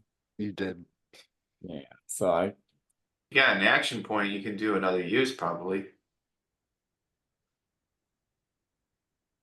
You definitely could use an action point to get another use of it. I'm gonna do that. Because I don't think there's an outcome where Teal survives this without that. So I'm gonna do my Cape of the Mountebank. So like as he's running along the wall, he like grabs the cape and like whips it around himself and like disappears. Right. I would imagine that being something like you realize the danger you're in, and so you begin to focus your key on the cape Yeah, in order to recharge it. like infusing it. Right. Yeah.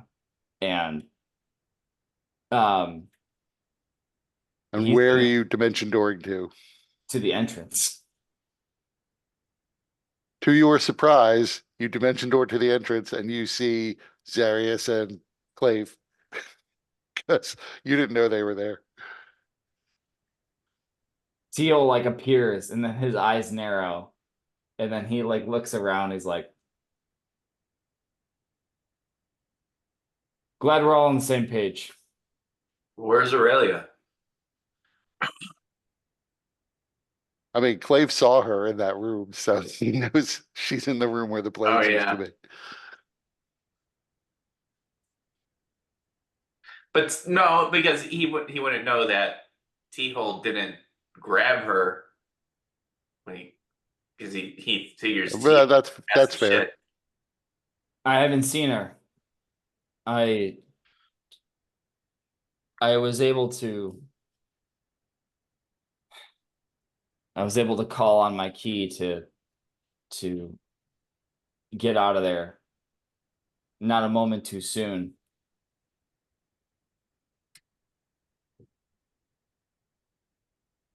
Where's Aurelia?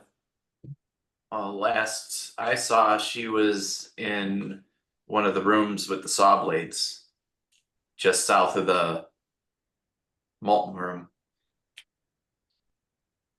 We're gonna have to go back for her, aren't we? We happen to know if she Let's had enough let's give her a spell minute. energy. Let's give her a minute. See if she can make it. It's the 25th anniversary of Farscape, so I've been watching like on my spare moments. Farscape is just streaming on YouTube like all 4 seasons. And so I have a lot of Rigel in my head being like, no, just collapse the entire place.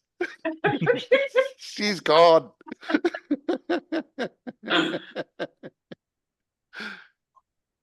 So anything else T-Hole's doing? No, that's it.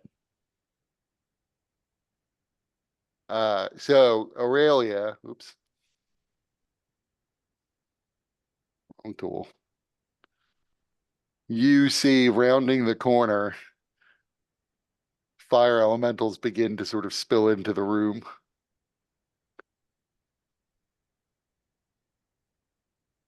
But that's as much as they can do. They can get to about there, and it's your turn. You're muted, Peter. I did not use an action to put out the fire, so I take whatever fire damage, D10 fire damage. You dimension doored to where you are though? Yeah, but I was hit first. Oh, yeah, then you do take more damage.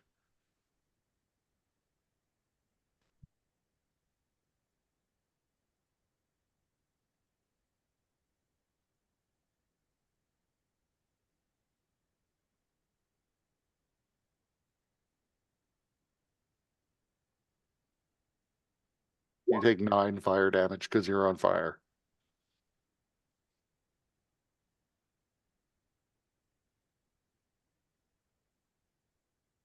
Okay, and that is 1 con save.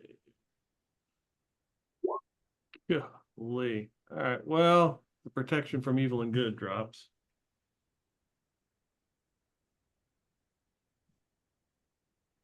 Clave feels, Uh, Clave hears, "Pew."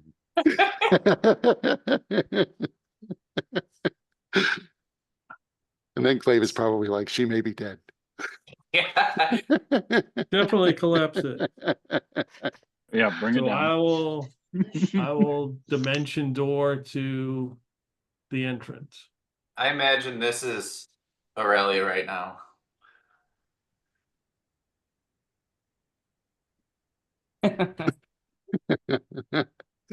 So Aurelia on fire appears next to you guys.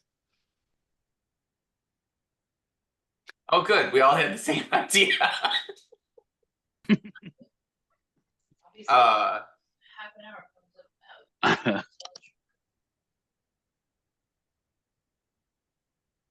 Let's get out Step of through the here. dimension door on fire. A little help. This is not a fashion statement. I suppose I'm next in the initiative. I'm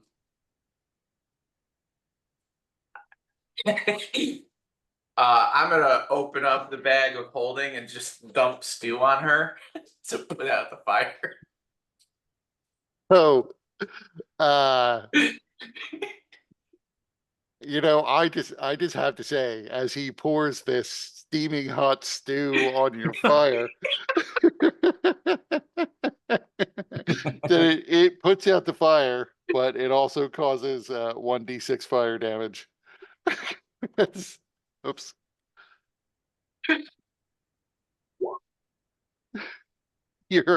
As your flesh is scalded with hot stew, but you're not on fire anymore. I smell like stew now. Great. Um, Who's Stu?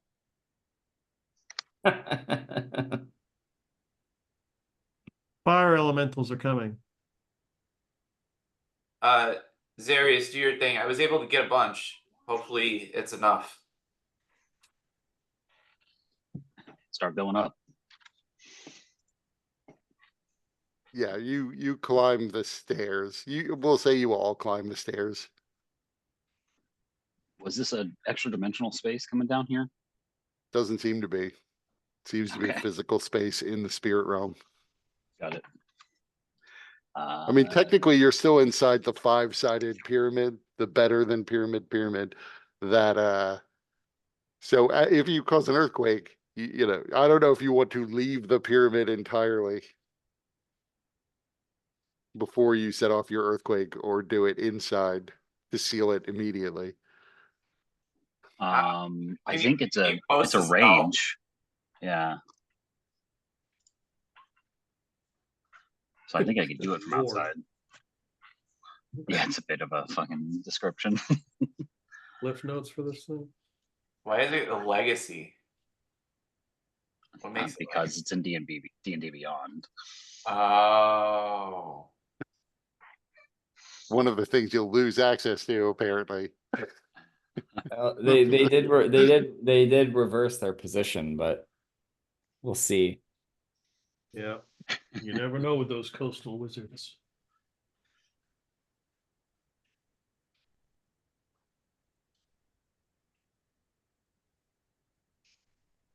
I mean, an interesting. So if you left, you're not sure you would still hit this underground vault if you left the pyramid. The pyramid itself is huge. And this has 100-foot radius. Hmm. I just need to collapse the entrance. I mean, I guess it's fucking ethereal, so maybe that doesn't really matter, but it'll still make it more difficult for Mordenkainen. And his ilk. Hey. Couldn't Aurelia just phase us out to the real world?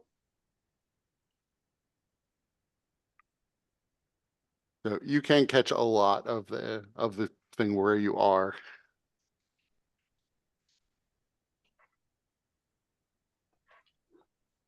Yeah, I mean, just like if we just do it just outside or whatever.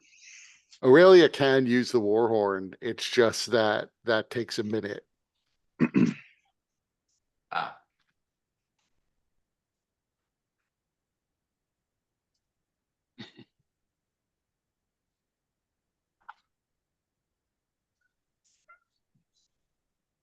Well, I'm in favor of collapsing the entrance as much as you can and just getting the hell out of here. We don't have time to really waste.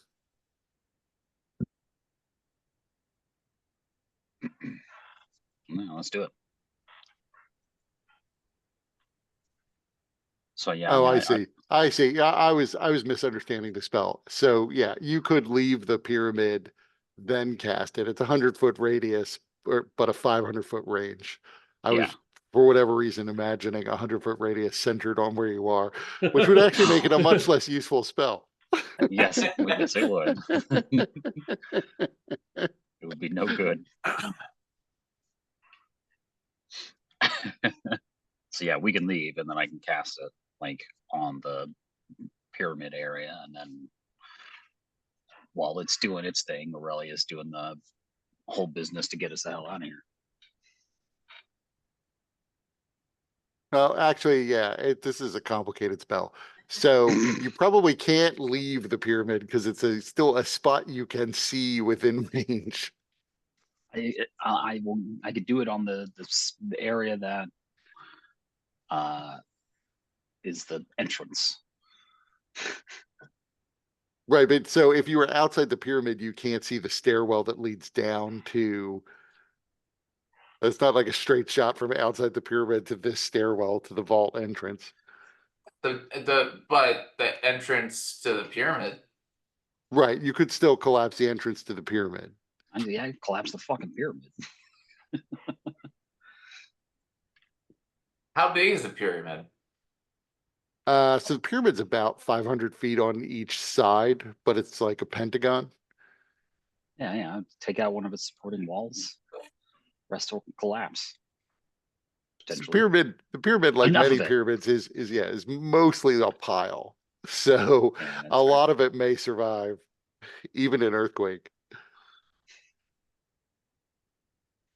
Yeah, I mean, I know But where yeah, the but the entrance but the is to the underground the part. So the vault is not. The vault is susceptible to this sort of earthquake damage, though. that's all I need.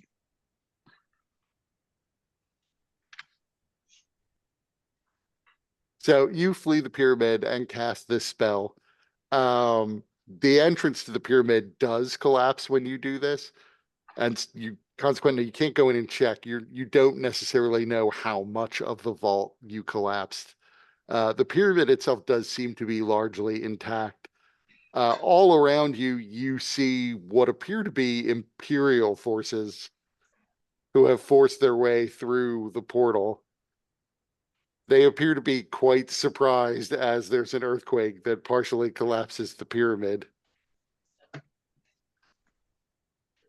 And T-Hole, just a reminder that I didn't add, you did have a message from at one point in time, you had a message from Nerva that she had some of your old memories that she was going to return to you, but you never got to talk to her. Yeah, he was the plan. The plan tentatively was to like hit her on the way out, if we could. Right, you don't see her, and there are no Imperial forces in your immediate area. They appear to be focused around the other four-sided pyramid, but you definitely are drawing attention. This episode is sponsored by Whoa. Whoa. Well, we have a sponsor. That's good. I'm trying. Why wouldn't we go to the chat? There we go. Because I'm imagining if we rolled up on the Imperial forces, this is kind of what I'm imagining.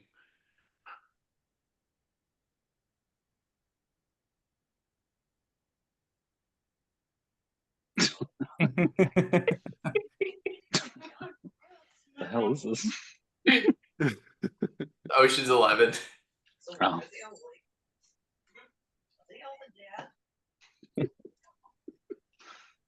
So the Imperial forces are still engaged with the Nightwalkers for the most part.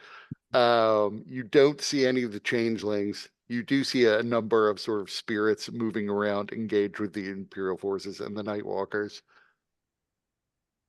You probably have at least a minute or two before the Imperial forces can regroup and get over to you. but you also don't see Nerva.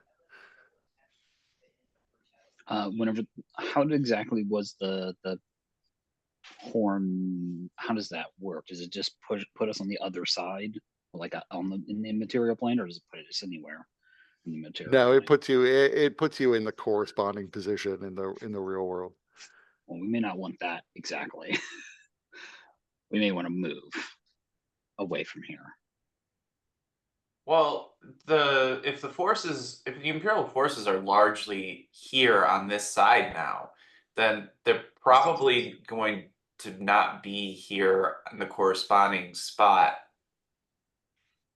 And even if they are, their focus is going to be focused on the portal, not here, the pyramid.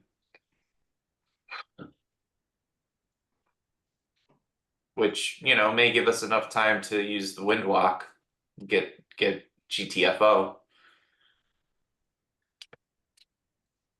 One can hope. I have 0 spell reserves left. Yeah, you could either way would work. You could either cast Windwalk here and move and then go back to the mundane world, or go back to the mundane world. Well, you would still see there are some Imperial forces on that side as well, and then use Windwalk to fly away.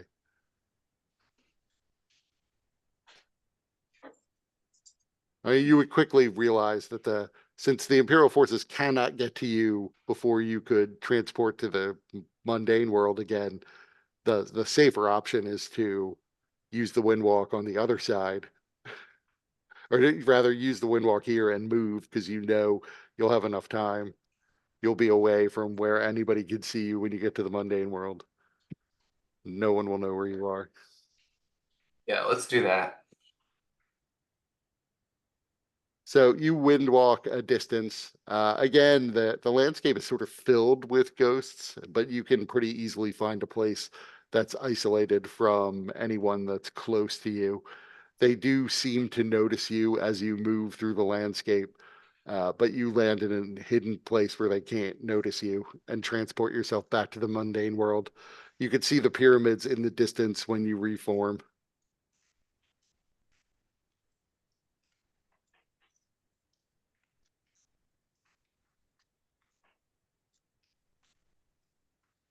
And you're back in the mundane world again.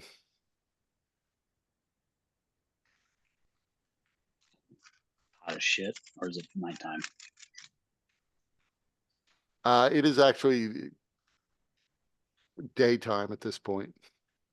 Yeah, it's only been a few hours at most since we woke up.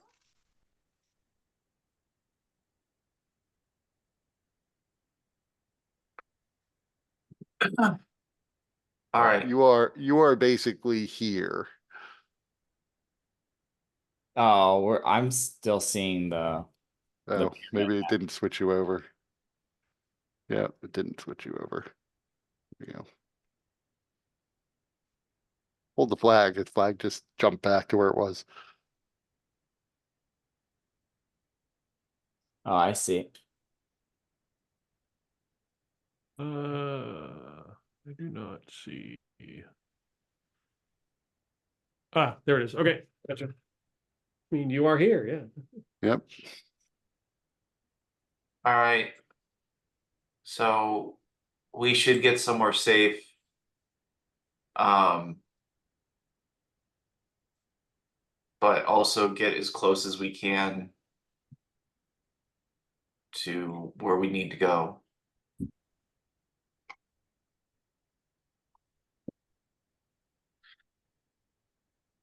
I don't remember, what was the plan after this, that we were gonna head to the fortress, right? The flying fortress?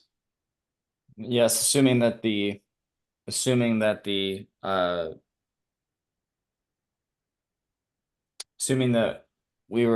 things that we pulled out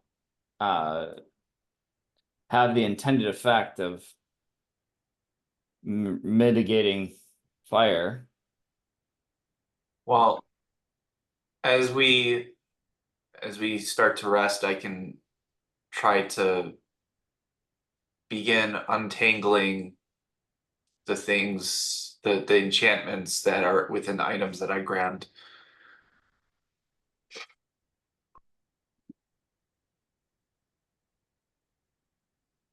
T-hole, before we would get too far, and while Windwalk is still active, T-hole is like, I think I need to go back. Nerva said that she had lost memories of mine. And I don't know what they are, but they could be key. Could be key in defeating, resolving whatever is to come. I have to at least try. It's some sort of crystal, I think. Who's Nerva?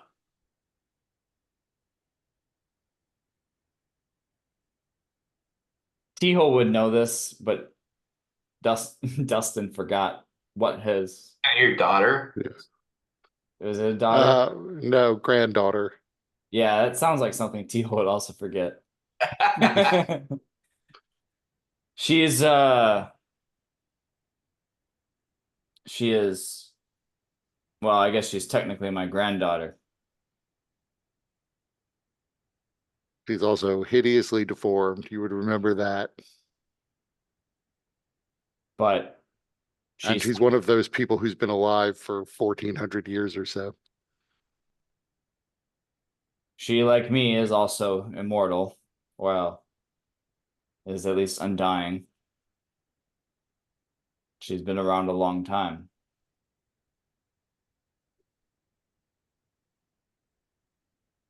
I don't expect anybody to come with me, but I feel like this is something that I at least have to do. What does she want in return for this? She originally wanted, I'll just remind you, she originally asked you to help join with her to defeat all of Mordenkainen's forces so that she could overrun his complex. Yeah. She wanted military help. I think we provided, some of that. But I'm at least gonna see if I can haggle.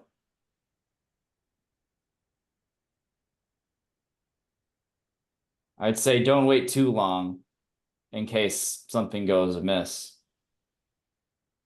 Don't worry, we won't. Glad to see you're really really beating you up.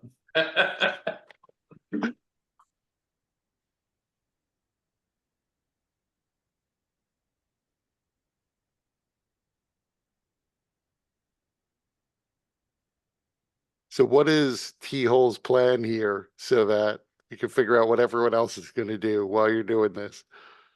Now, what Teal's gonna do is he's going to Windwalk. Assume we still have quite a bit left on Windwalk. Yep.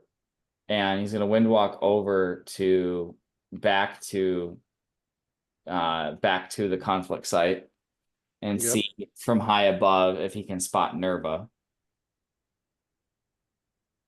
And if she is and based on where she's at, he's gonna try to approach her if she's like surrounded by armed forces or something. Like he might wait a little bit to see if she like gets alone or gets at least less surrounded.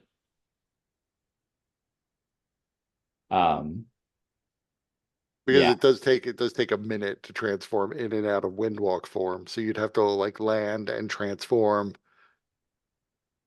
Yeah. Well, he would And you're not like impervious to harm when in Windwalk form. So if you were transforming back, that you could technically be attacked even in Windwalk form. right. Well, he's at least gonna go and while in Windwalk's form scout out to see if he can locate her. Okay, so how far from the conflict site would you have flown before you transported yourself back to the mundane world? We can see the pyramid, so Right, but the pyramid can be seen for like 50 miles. So you could have gone like 1 mile and you still would have been relatively safe. Or you could have gone 50. So you could have gone like less than an hour to like, from like a minute or two to a couple of hours and still been inside of the pyramid. Well, Clay would have had the telepathic link going, and so I imagined, before we got too far, T-Hole would have probably said, "Hey, let's Yep. let's." Yeah, That's fair. That's fair. say probably like 5 or 10 miles. So just a couple of minutes. So you fly back. Nerva is more or less in the thick of the fighting on this side of the portal. So that's why you didn't see her before. But there are a few of the undead soldiers that she is personally dealing with. There are Imperial soldiers around her as well. But she is currently actively in conflict, in a fight. Okay. She's she is they're just to remember, they're fighting undead. Or they're Right. okay. How many undead are there? About a dozen. And it looks like her forces outnumber them and probably are going to win pretty handily. You don't see, like when you first got here, it was Nightwalkers and lots of undead. These are just like a few stragglers that they're taking out. Okay.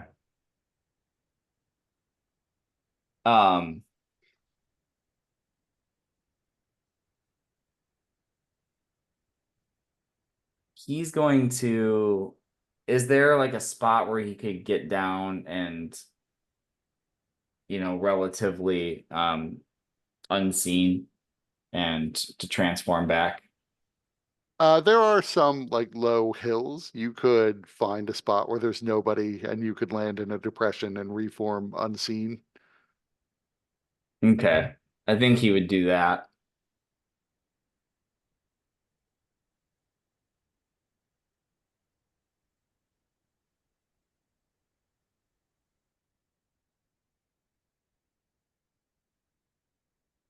And then he would race towards the thick of battle and make sure to hit some of those stragglers. Make it look like he's doing his part. Yeah, I forgot. There are also the ruins of buildings in the area, so there are plenty of places you could land that are relatively nearby but unseen.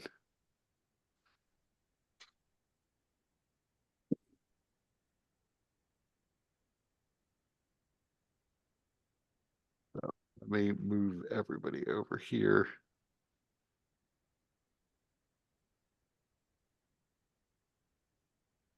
So right now you are here. Nerva is here. All of these tokens, by the way, represent a number of creatures, not just one creature at a time. Yeah, their groups are what are Except for these? Nerva. What are Those are technically Imperial healers. okay. I might have sent Kepri with him just to be like an invisible watcher in case anything happens to him. She can come back and tell us. Right. Kepri probably would just remain in Windwalk form. Whatever she Since felt she's safest with. so much faster in that form. Indeed. So you can easily get to Nerva from where you are. Yeah, he would call out before. Announcing his arrival. Nerva, I have come. So she looks over at you. She doesn't stop fighting, however. She seems to be relishing the combat. She is just as hideous as you remember her. Yeah, he tries to choke back a sense of revulsion. She is also just as naked as you remember her.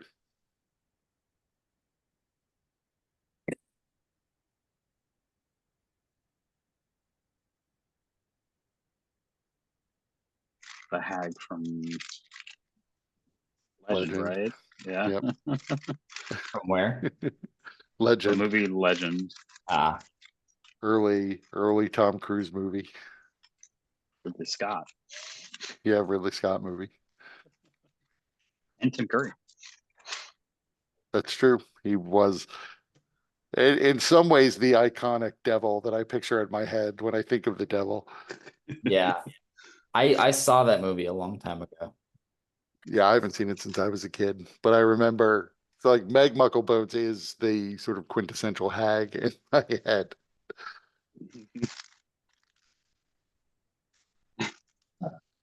You know, I had a film So- class and I wrote about Ridley Scott. I watched that movie. So as she finishes off the rest of these undead with her psionic soldiers, they all begin to move towards the other set of undead that are nearby. And Nerva turns to you and asks, "So you finally come. Why didn't you heed my call earlier? We could have ended this hours ago." we have been doing damage on the other side. You will find once you get through the other side that you have very little resistance, if not any. The changelings are cowards. I believe they changelings are all dead at this point or fled. Oh, there you go. You're welcome. Yes, no thanks. No thanks. No thanks to our efforts. As far as I've heard from reports, you played no role in the fight on the other side. And I know from what I've seen that you played no role in the fight on this side. Your reports are incorrect.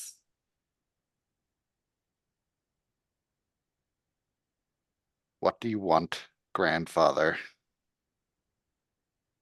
You know why I am here. You want the memories of your youth. I see no reason to give them to you. The fight is over. Your help is not needed. Our help has already been given. You are not truly my ally. You don't worship Vecna. You're not part of the plan. Not really. You're a complication. If you felt that way, then why extend the offer in the first place? Because you might have been useful. You might have been less of a complication and more of an ally, but I no longer think that is true.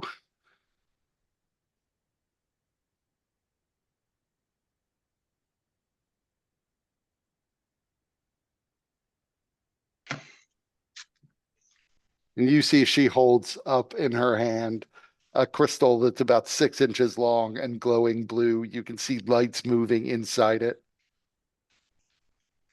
And she squeezes and shatters it.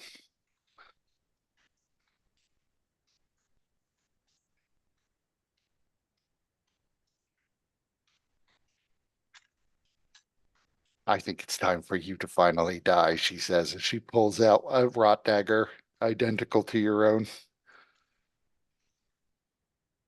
Um, Can they tie their hands together first?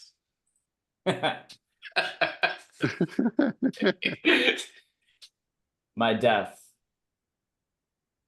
is not yet, my time has not yet come. We shall see.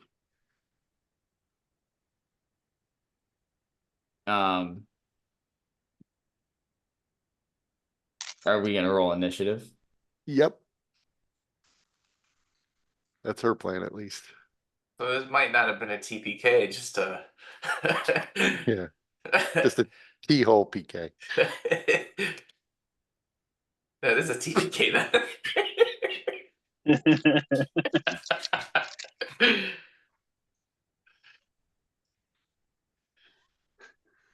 Yeah, just a TK. Yeah. Ugh. So she is going to go first. What will she do? Do I still have bless? I think that lasts a minute. Yeah. It's gone. So that would be gone.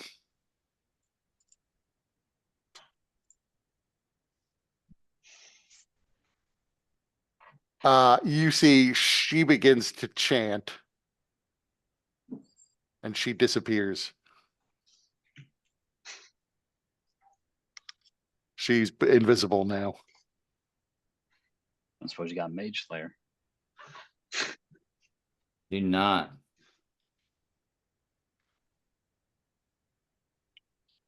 So that's her turn though. So she's invisible. You're standing in sand.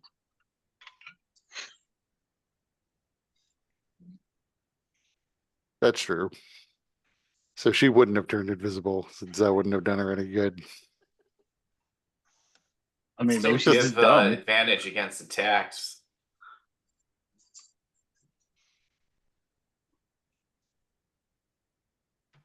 Maybe she's Yeah, invisible. that's a fair point. So okay, she casts her greater invisibility.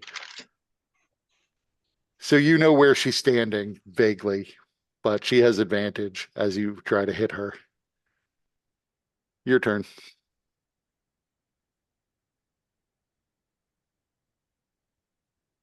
As the soldiers begin to the soldiers who aren't directly engaged at least do begin to sort of gather around, but they're not participating.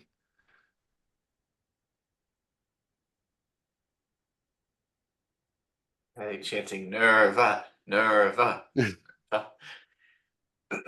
Yeah, with my 20 HP, there's not there's not really a good outcome here. So what I'm gonna do is Run away. yeah, he didn't come in for a fight, he came in for a parlay. What he's gonna do is I'm gonna burn my action point to infuse my Cape of the Mountebank to Dimension Door away. Because that's my second action point. And I'm gonna basically get away as far as I can. Which I don't remember. 500 feet. 500 feet. Yeah. So But each square is 10 feet, so you could basically move 50 squares away from where she is. She's pretty fast, but yeah, I can move basically off the map. So what I'm gonna do is like move behind this sand dune, I think. yeah. And that'll be my action. And then for my bonus action and my movement, I'm just gonna move. I'm gonna burn a Kai point to take the dash action and then move away and basically just move another 130 feet. Okay. She is not going to be able to actually find you. So you would be able to get away and transform back into your windwalk form. Nerva says, I see you have invisibility too.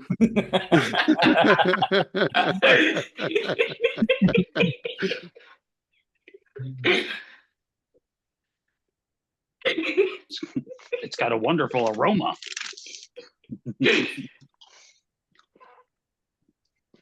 So I mean, technically the Cape of the Mountebank does like leave like a burst of smoke. Yeah. So, so fairly distinctive. You can only, I mean, Kepri hears her cursing your name as you pop away. that's a common curse, I'm sure, on T-Hole's family.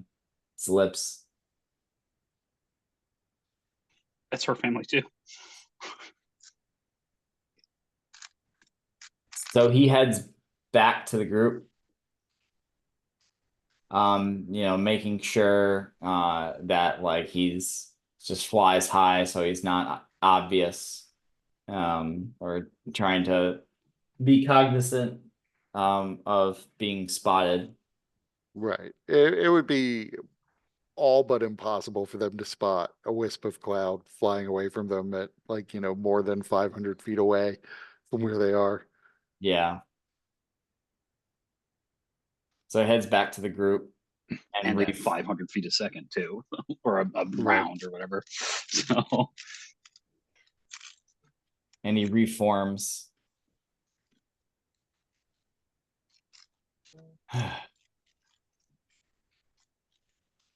And I don't know. Yeah, that how long do you think that took? Maybe like No more than a couple of minutes.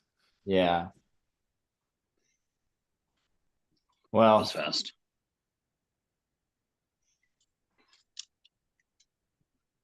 my past is still a mystery. But it was worth trying.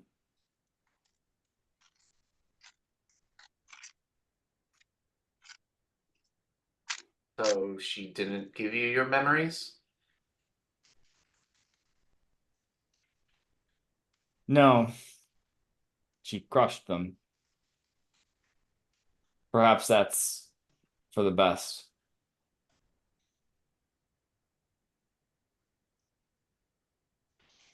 What do you mean she crushed them? They were encased in a crystal, and she crushed the crystal.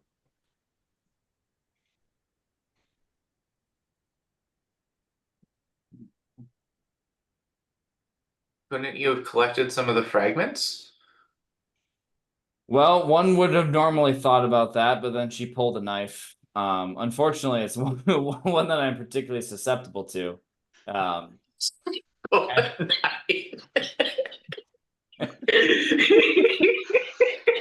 And as you can see, and like Theo kind of gestures to him, which is covered in bruises and bloodied. I'm not really in much of a shape to fight.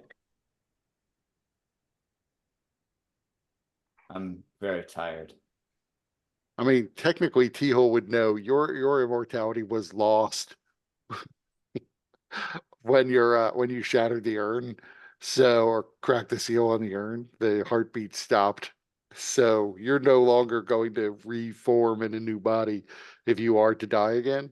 So she technically didn't even need the magic knife. She'd have been doing slightly less damage than if she was attacking normally. She just assumed you had the same sort of immortality that she did. Yeah. Well, regardless, well, Maybe though unless she picks up all the pieces of the crystal, maybe you can come back after everything happens and collect what's left. maybe it's like the denouement. It's just Right, like him walking in this like Daft Punk walking through the desert, right. picks up the crystal, his head explodes.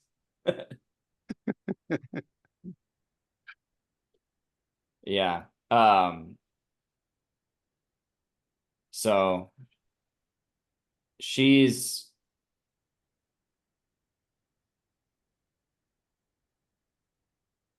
that's not gonna be a help. We should continue on. Let's take a 5-minute break. Sounds good.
Kind of wanted to see if you guys could have beaten the Ghost Dragon.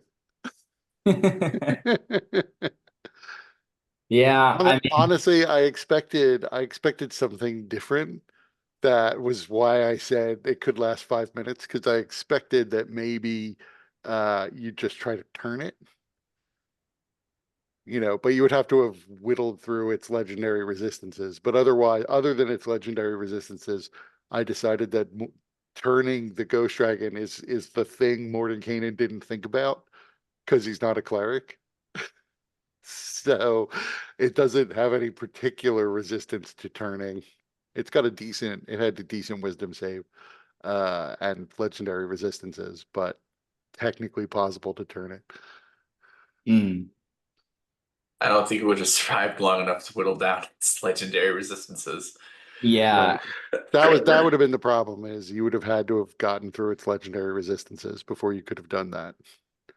yeah. If we were like full rested, like maybe we would have felt a bit more cavalier about it. At least I would have felt a little bit more sure about taking it on.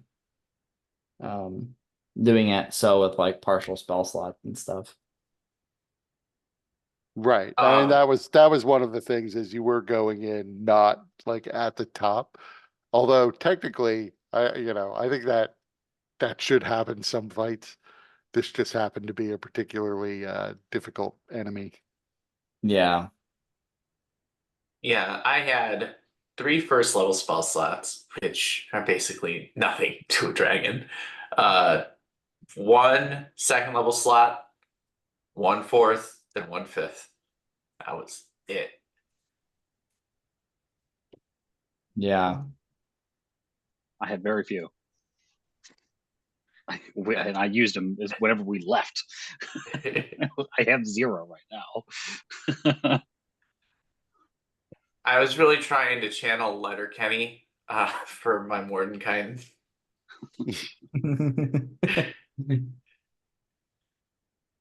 I never pictured Mordenkainen as a Canadian. Yeah. That is a new piece of lore.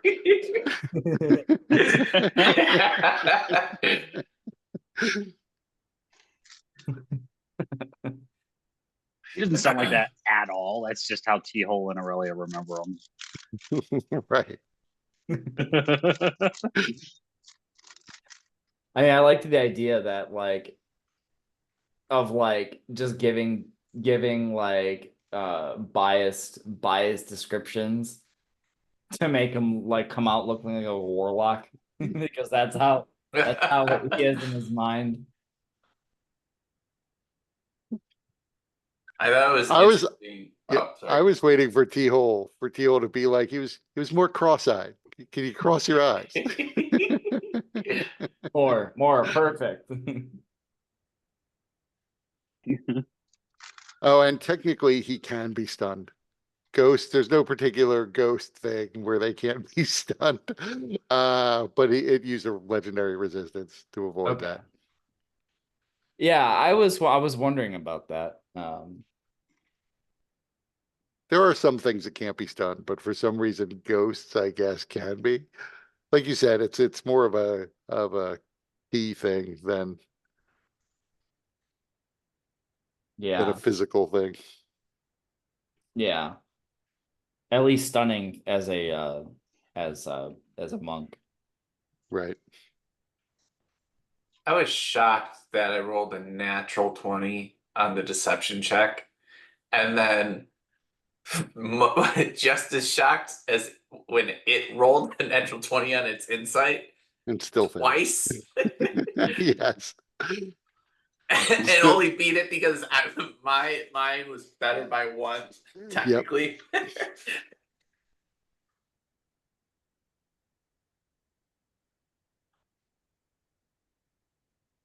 So is the plan to try to rest and identify these items? Yes.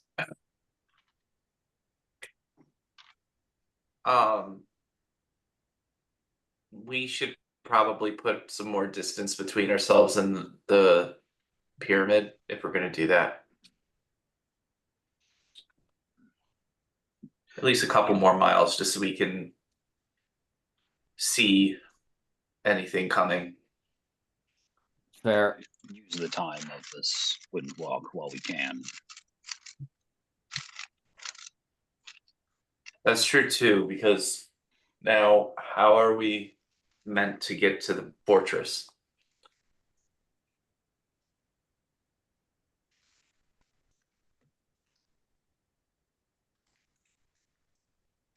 Well, Aurelia was given a vision of the inside of the fortress. So she has now seen it and is deemed to be familiar with it. So she can teleport there. Okay. So technically, it doesn't matter how close we get. Once Aurelia gets the spell slot back, she can teleport. Yeah, I mean, I have the spell slot, but I'm pretty sure we don't want to go there now. Right. No, that I don't probably think it's would a not good be idea. wise. All right, so let's move a few miles away from here. Set up a tiny hut, and then I can start examining the magic items. Sounds good. Like So T-Hole you've gets up, he's all creaky. More blood comes out.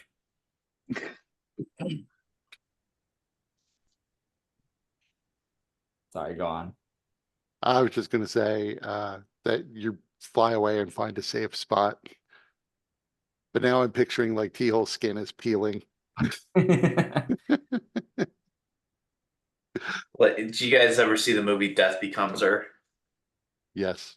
At the end, when they're basically using spray paint, and it's peeling off.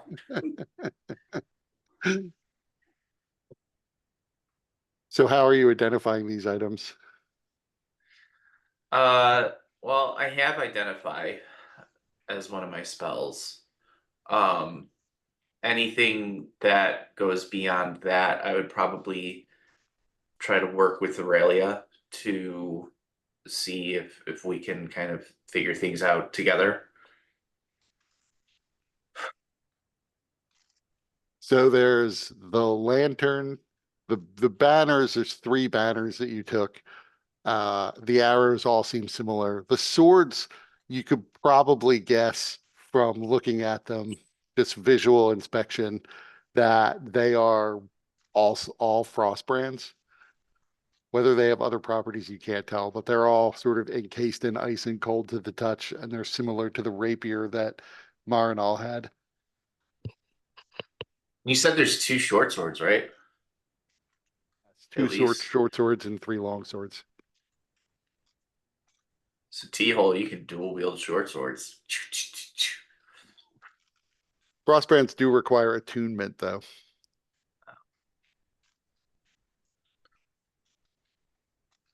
They also don't make you immune to fire, just resistant, right? Right, they're fire resistance. So just to run through again, you have the lantern, you have the banners, you have the arrows, you have the frostbrands that you don't have to necessarily identify. The rod, the nondescript rod, and 2 books. Okay. Is there anything that can't be identified using the Identify spell? Not so far as you can tell. Okay. All right. Well, I start identifying What do you want to start with? the lantern. Since that caused the whole cascade of running out, figure I need to know if it was worth it. So I have to change one thing about the lantern because it has various lenses that you discover are removable. It had 4 of the lenses in place when you picked it up, and you didn't notice the other one that was with it because it was in the chest. I just have to figure out which are the 4 that were in there. Where was it? Also, just if I had opened the chests, would the dragon have gotten mad? Yes, it would have gotten mad. Okay. You're thinking through its chest. You could have, there are, fair reasons for you to have done it anyway, but it would have gotten mad.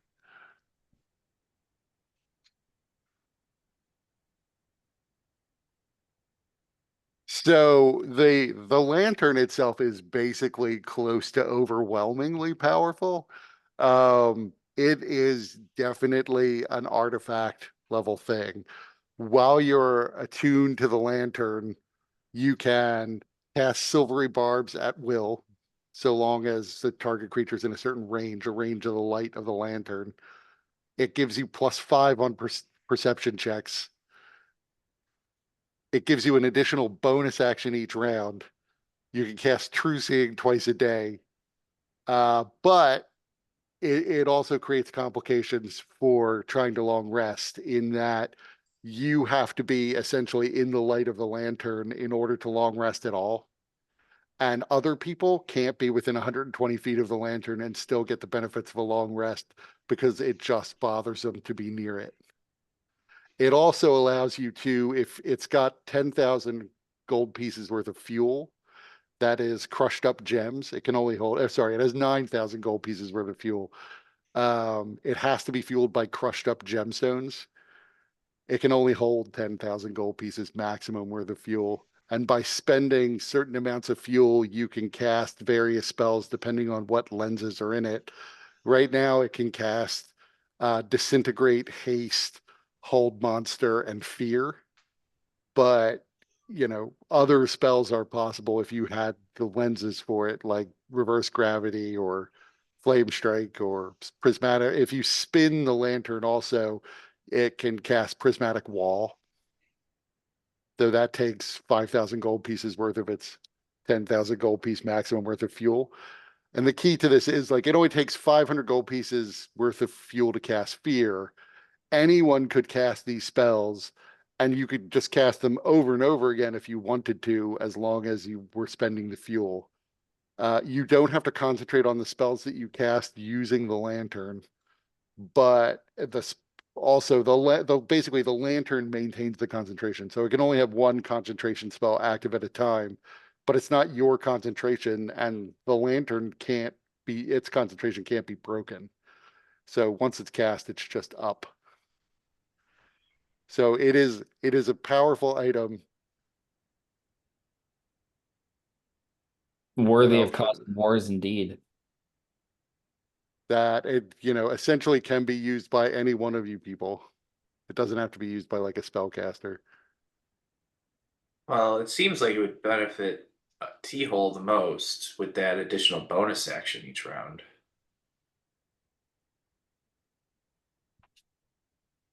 I don't know if I have that much gold to feed this thing. I think Well, we know someone who does. Yeah. So it has 9,000 gold pieces worth of fuel in it anyway already. You could only add another 1,000 gold pieces to it. You have to powder these gems to put it in there. So that would take a while to powder gemstones. So at least in the near term, like eventually you could carry lots and lots of powdered gemstones with you so that you always have fuel ready to pour into it. Oh, also you discover if the flame inside, if you run out of fuel, the flame will go out inside the lantern. Virtually nothing else is going to put out the fuel. But I should have mentioned, if the flame ever goes out, you die. And not even a wish can bring you back if you die because the lantern's flame went out. That is an important catch. Is it constantly burning? Yes, it is. It's a very low cost per day if you're not really using it.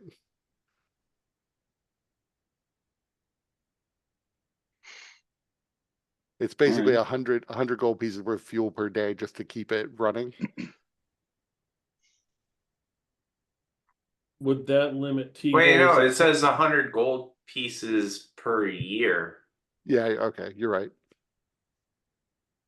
Would that limit T-Hole's attacks? Does he have to hold this thing, or can it be a fixed to something that he's I mean, like, do you have to I like mean, have it yeah, out and walk around with it? Right, he has to be in the light of the lantern, so it has to be out. You can't So we go just tie it to throw his it, back. right, throw it in a bag. Have it like an anglerfish. Yeah. How big is it? It's about normal lantern size. It weighs about a pound.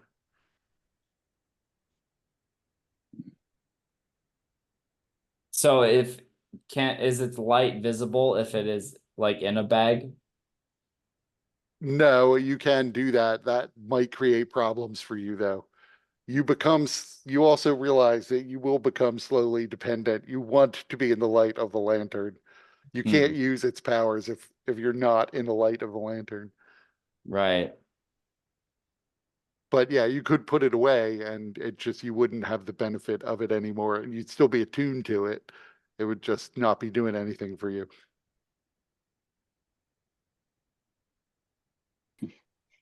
Can you unattune? You can unattune to it. Does that kill you? The identify spell is unclear on that point.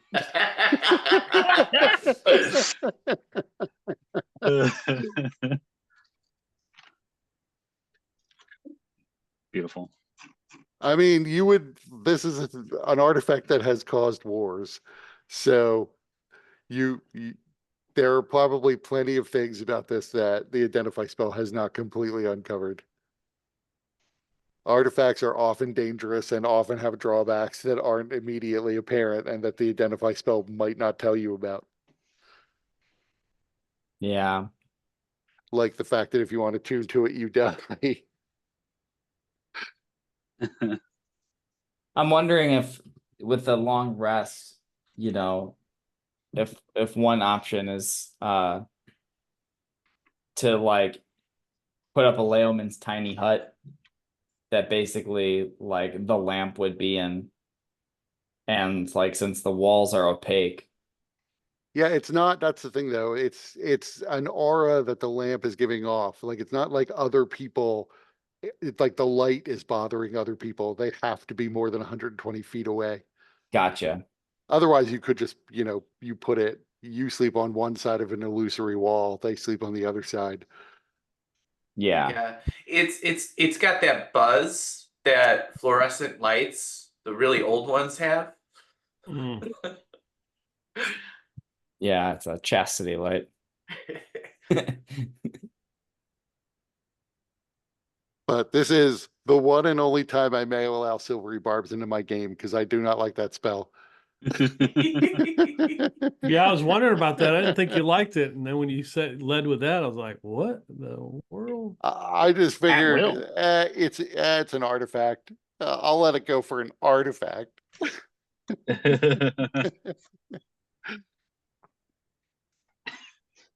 My buddy's game that I just joined not that long ago. He only because it was on a day that I had free. Yeah, I started a bard, and I was like, all right, how about some silvery barbs? He's like, yeah, of course. I'm like, you fucked up. Yeah. I mean, You fucked up. silvery barb strikes me. I haven't played in a game that allowed it yet, but it seems like it would be fun to use sometimes. It feels like it would be used all the time, every time. Like every time it would be vaguely useful, you might as well use it because it's a cantrip and it can just be cast over and over again. But a lot less fun when the enemies have it and they're constantly spamming it every round on the PCs too. And so any spell that like basically is so useful, it would just be spammed every round in combat has the potential to be a little samey after a while. I'm sure the first couple times though, it's awesome. And in this case, like I said, this is like my one and only time I probably would introduce it is for something like this. So you're not going to find anybody in this world who also has access to it. So it'll just be something you guys have.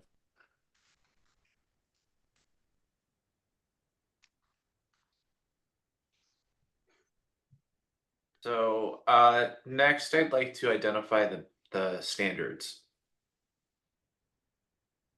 And this is probably the item that is closest to what you would have expected. You don't have to attune to this. Anybody who's holding it essentially can use their reaction to grant complete immunity to everybody within essentially 120 feet to all fire damage. Nice. But it does require you to use up your reaction to do it. It can be kept up continuously if need be, but it would just be eating up your reaction every round.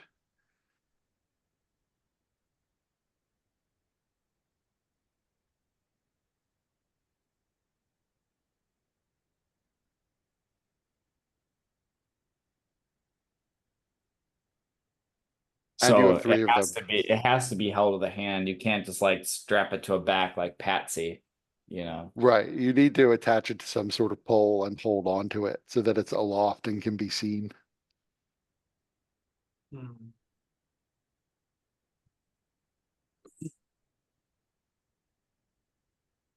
Okay.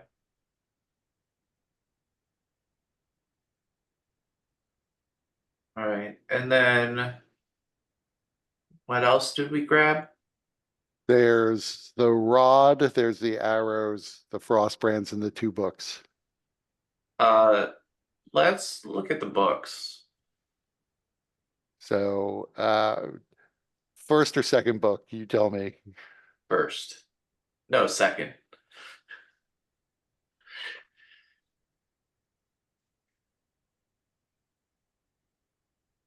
Oh, there's no show to players for this one. It is a manual of stone golems. Okay. So not particularly useful just now, because that takes a while, right? And a fair bit of money. Yeah. Okay. So that's later. What is the other one? That is a manual of iron golems. Okay. Well, that's Although that. when you use this particular book, your iron golems wind up being healed by fire damage. Very cool. Like the one in the Lava. Okay, equip it with a flamethrower. Or just, create a room full of flamethrower. I mean, right, that you could Yeah. presumably try to give it some fire-based attack that it could wield, like even like a flame tongue longsword. And it could use its action to use it on itself. Maybe hand it T-Hole's wand of fireballs. See if you can teach it to speak. Magic mouth.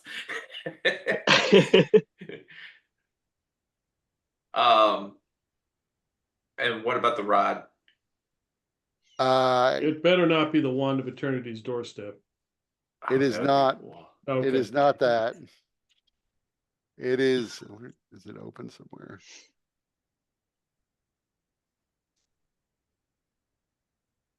Be just our luck. Right. Oh, that was a very distinctive look.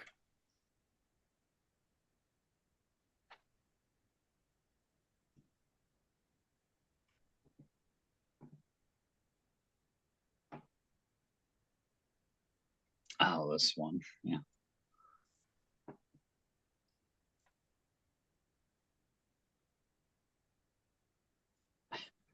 The rod of let's take some time to rest, guys. Yeah, this is just technically a rod of security from the DMG. I just renamed it. It's the rod of Coursera. Ooh, that's pretty cool.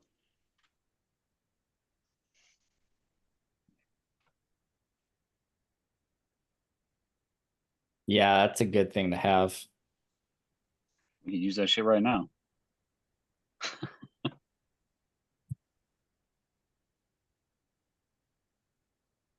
course, we don't- can you- time passes normally. Right, Right, so if you, so- if you spend 50 days in the demiplane, then 50 days pass here.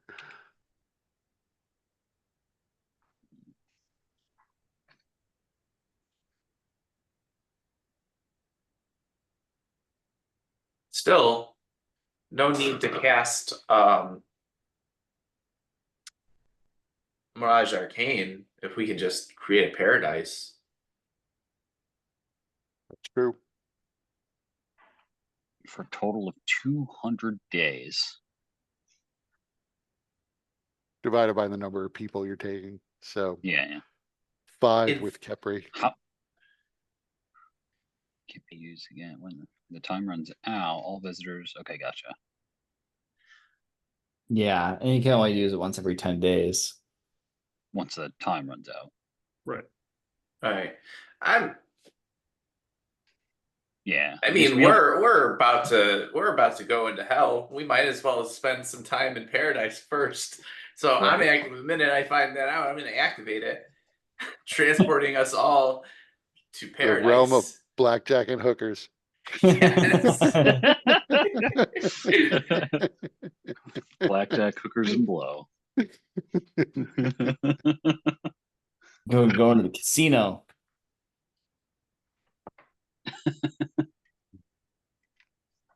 Uh, There's still the arrows, I think that's it. Yeah, like yeah. Yeah. Is it whoever uses the rod, right? I guess they determine what the paradise They- looks like. Yes, The they fuck determine. is Clave's paradise. I shudder to think of it. Paradise only for Clave.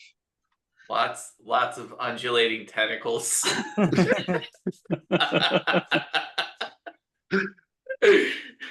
I have to sleep.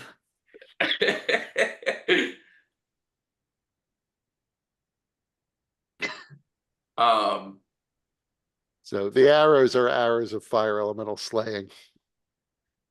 nice.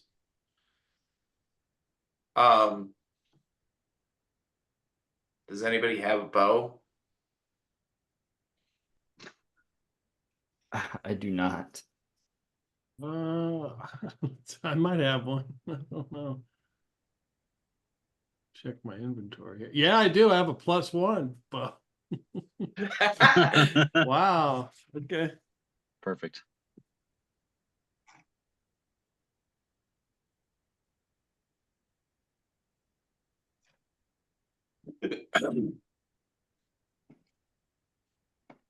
All right, so I won't have any hands free because I'll be having the spear and the shield. So who would want to carry the banner? Isn't there like 3 of them or something?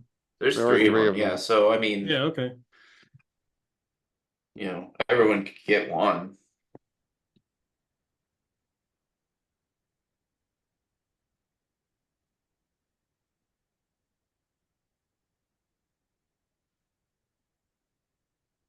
And then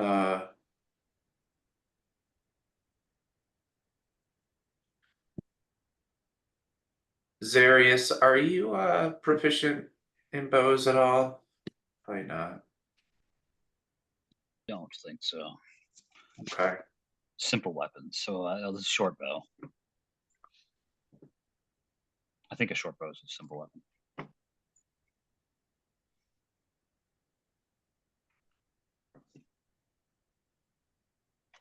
Aurelia, are you proficient in that bow? I think so, yeah. Yeah. I think so. Let me double check. The last time I used a bow, I'm not sure.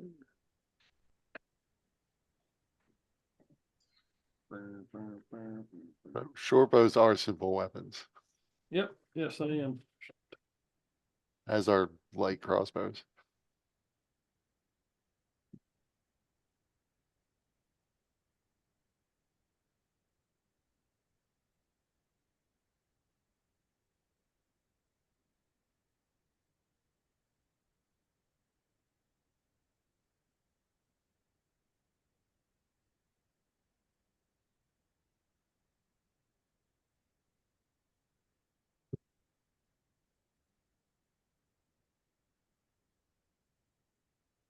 All right.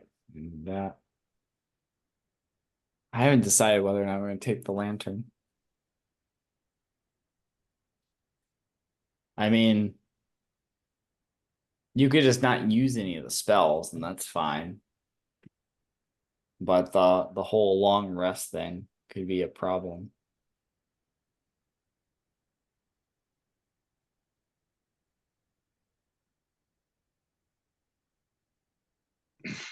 Could be a future T-hole problem. Question is, where's he Right. gonna get the gemstones? What? It Questions only were- needs 1,000 more gemstones.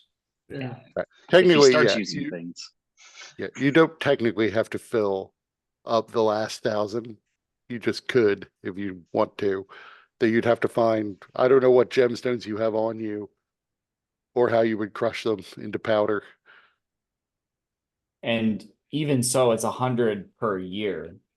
If you Well, don't, it is, so you don't if you use it. wanted, basically, if you, right, if you don't use it at all. And there are plenty of powers that it gives you, like the free bonus action, the extra bonus action, that don't take up any extra fuel.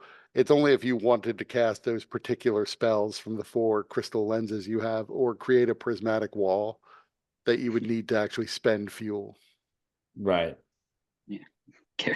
carrying a lantern in one hand probably doesn't stop T-hole from being effective even a little bit. So Right. As long as you have one hand free, you can take all your attacks. There's no rule that says that you have Yeah, to have both hands free to Oh, okay. unarmed strike as a Yeah. monk. You're punched and kicking, and you got your fucking astral arms. Yeah. I would try to maybe see if he could like fashion some sort of like thing so he could wear it around his neck. I mean, yeah, you can, you could probably like attach it somehow. Like Fucking Flavor Flavor Flav, big Flav. clock, yeah. Right.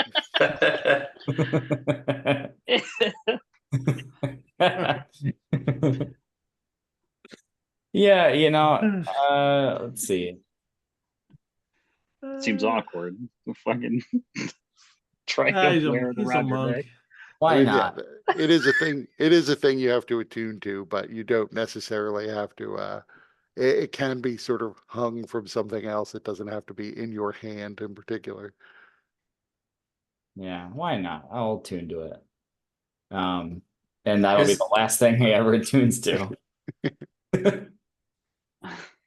It's the end of the campaign. Or getting there. Where in the where in the journal do we see the treasure that we got? Is there a spot in there? I don't have it. Oh, recovered vault treasure. I got it.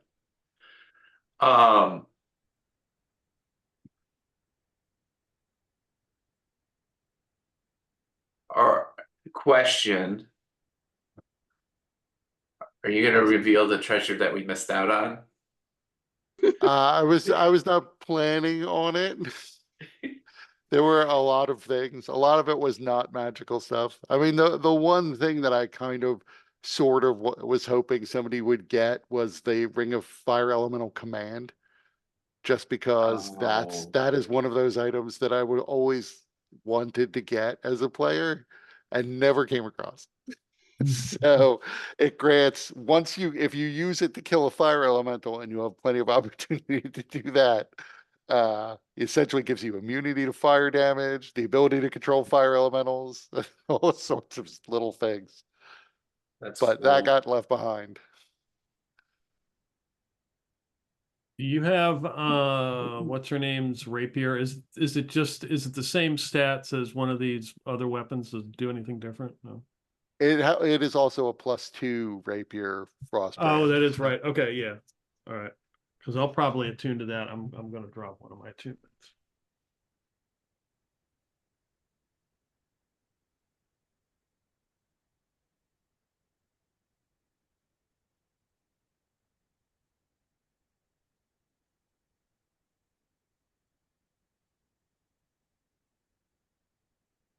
I don't know if you had already put it in the thing. I didn't see it.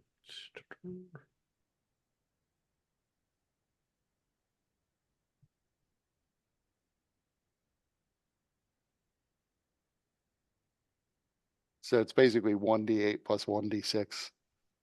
The 1d8 is the +2 part. The 1d6 is cold damage. And while you're attuned to it, you have fire resistance.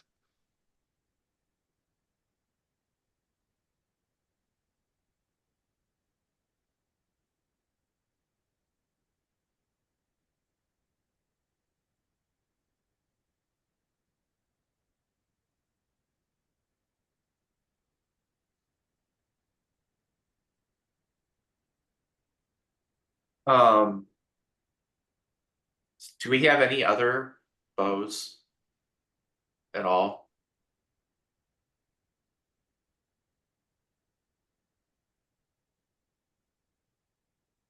I don't have any. Okay. Are the gems of that lantern themselves magical? Does it have to be the specific gem, or can one be put in its place?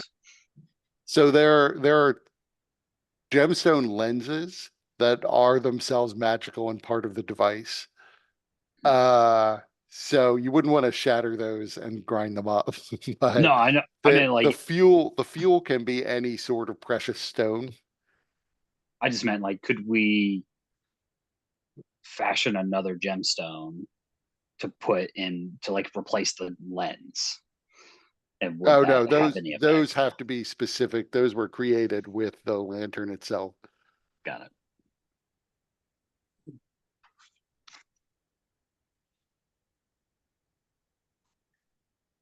Alright, so, Kurt, what are your thoughts about using illusory reality to create a longbow? I mean, you could do that. Okay. It's a martial weapon. Well, that while I'm you- attuned to the shield, I can use martial weapons. Right.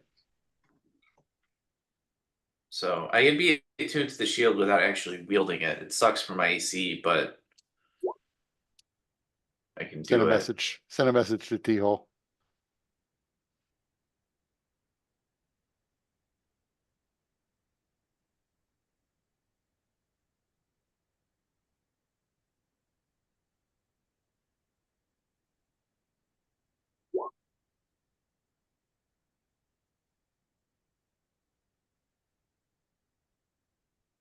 You're fine.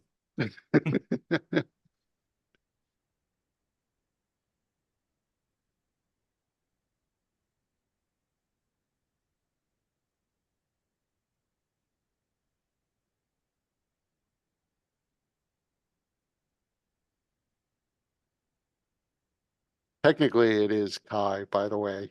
It is. Yeah, I mean, in the real world, Kai is the Japanese word and Chi is the Chinese word.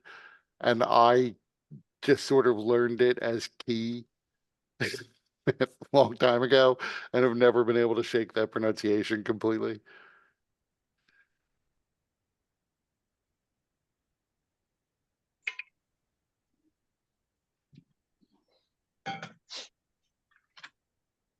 Yeah. Kind of like sometimes I will say melee when I mean melee. I would say Kai points, but then key points also sounds like it rolls off the tongue a little easier. I like Kai just because that's what they call it in Dragon Ball. Yeah. That makes sense. Since it's the correct way. Right. I mean, they could have easily gone with Chi, but they didn't. I think I swear I've seen arguments about this exact debate. Right. I think technically it's not even really Kai in Japanese. Like there's a subtlety to how they pronounce it. And but I will never understand the subtlety. Yeah. I'm sure there's some subtlety to the Chinese pronunciation too, since that's a tonal language. Japanese is a tonal language too, isn't it? Yeah, I believe it is. Yeah, a little bit. Like rain and ant are phonetically the same, but tonally different.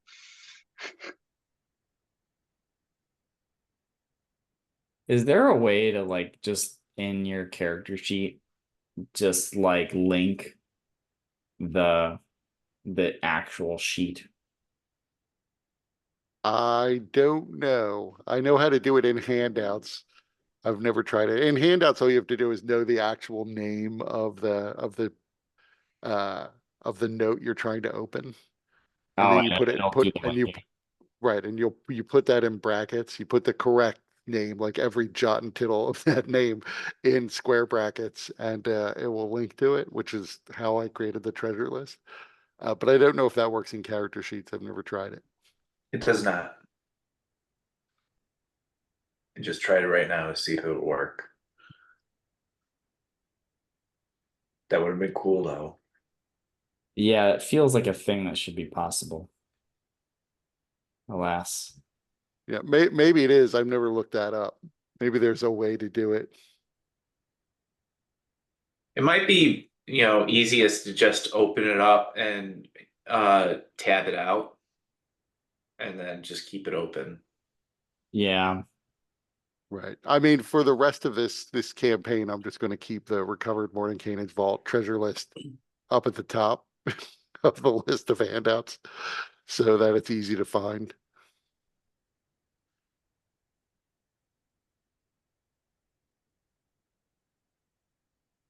Should also move the spear up to the top since I often have to look that up.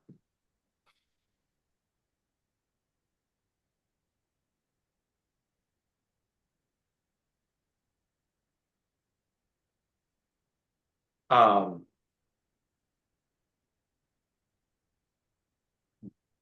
while we're in this paradise, I'm gonna look at the Tome of the Stilled Tongue to see if there's any messages in there. I would say no, you don't see anything new. Okay.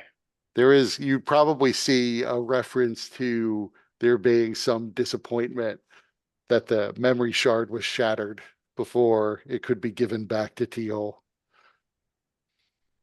In the Tome of the Stilled Tongue? Yes. Interesting.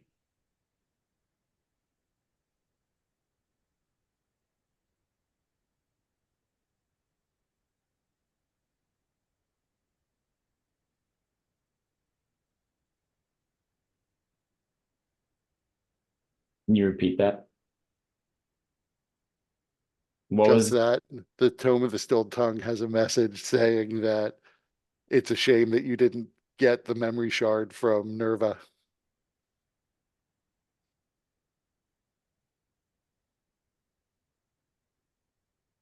well, Vecna wants to rub it in. It's one way to do it.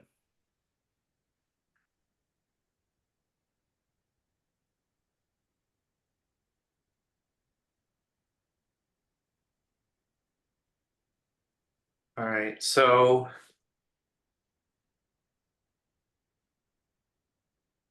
what else are we needing to do while we're recovering in this realm of paradise? For me, I don't know if it's paradise for you.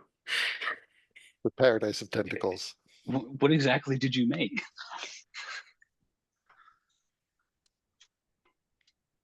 Hmm.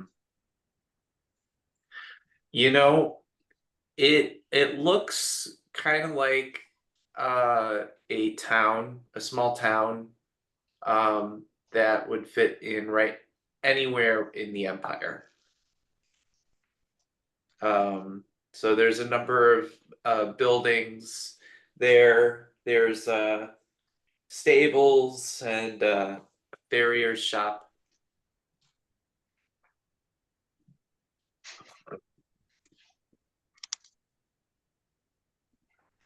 Which is not occupied, right?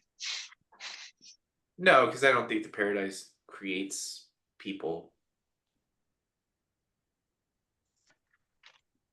Oh, how many of these new charges do I get back with the spear?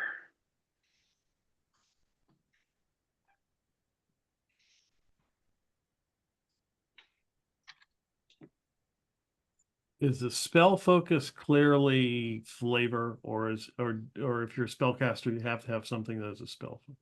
No, so it's not exactly purely flavor. You could have either a spell component pouch or a spell focus. If you have a spell focus, that essentially takes up a hand, but it means you don't have to have the spell component pouch. And any spell component that doesn't have a particular gold piece value, you don't have to worry about.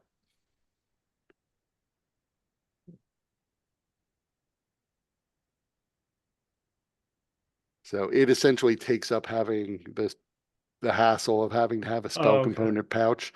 That said, the spell component pouch is itself kind of just assumed to have everything you'll need, as long as it doesn't have a gold piece value. So they're functionally speaking sort of similar.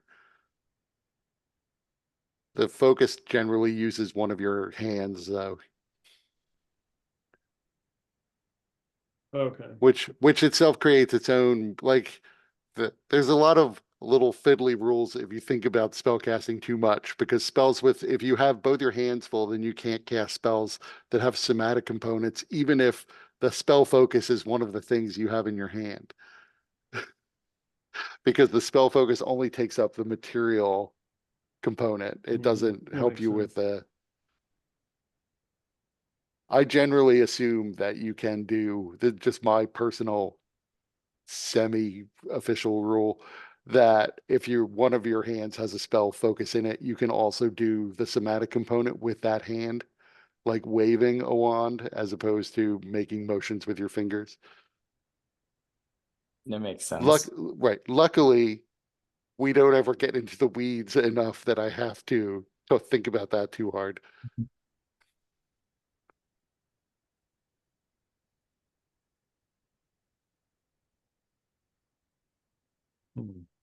It really only comes up with the fact that, like, it will, if you happen to be able to use a shield and a spell focus and you're holding a weapon, you're going to have to give one of those three things up.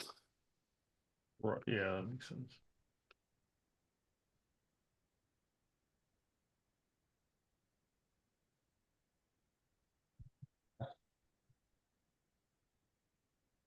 Besides long resting, as soon as we're long rested and we kind of taking care of the tuning and getting familiar with the items, then Heal will be ready to go.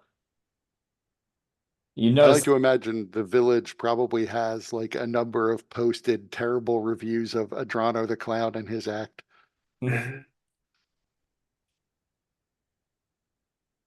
Since Clave had a rival that didn't come up very often, only really once. Yeah. He's still out there somewhere. Clay was too afraid to deal with him at the time. Now probably wouldn't be so afraid. He's got the wand.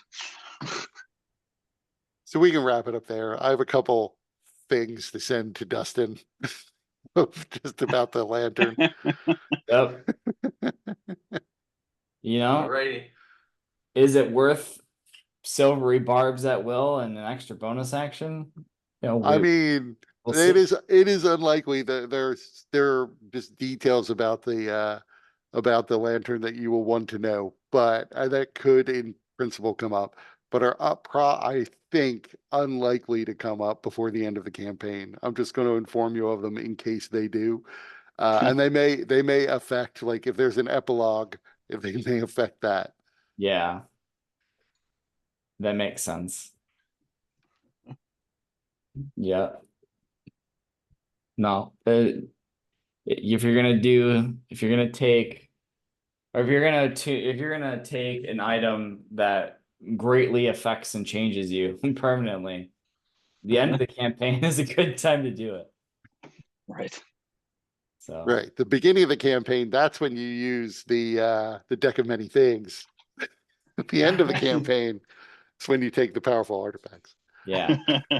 Or the deck of many things also in the middle of the campaign. If you want like your midlife crisis, you're like you want to buy it's like the sports car.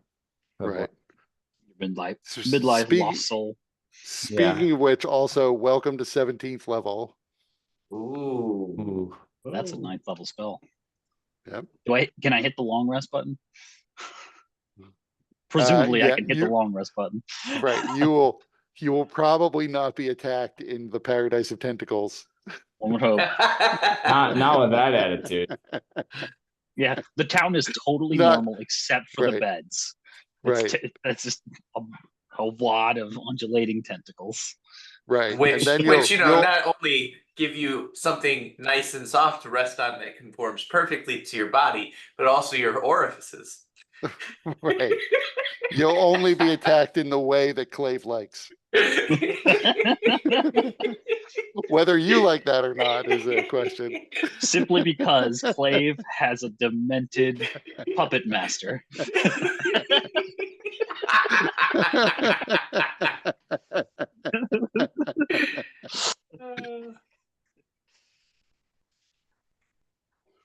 Alright, guys. All right. Thanks for playing. Thanks for playing. Thanks for running. Yep. Thank you. Talk to you guys Good later. night. Bye.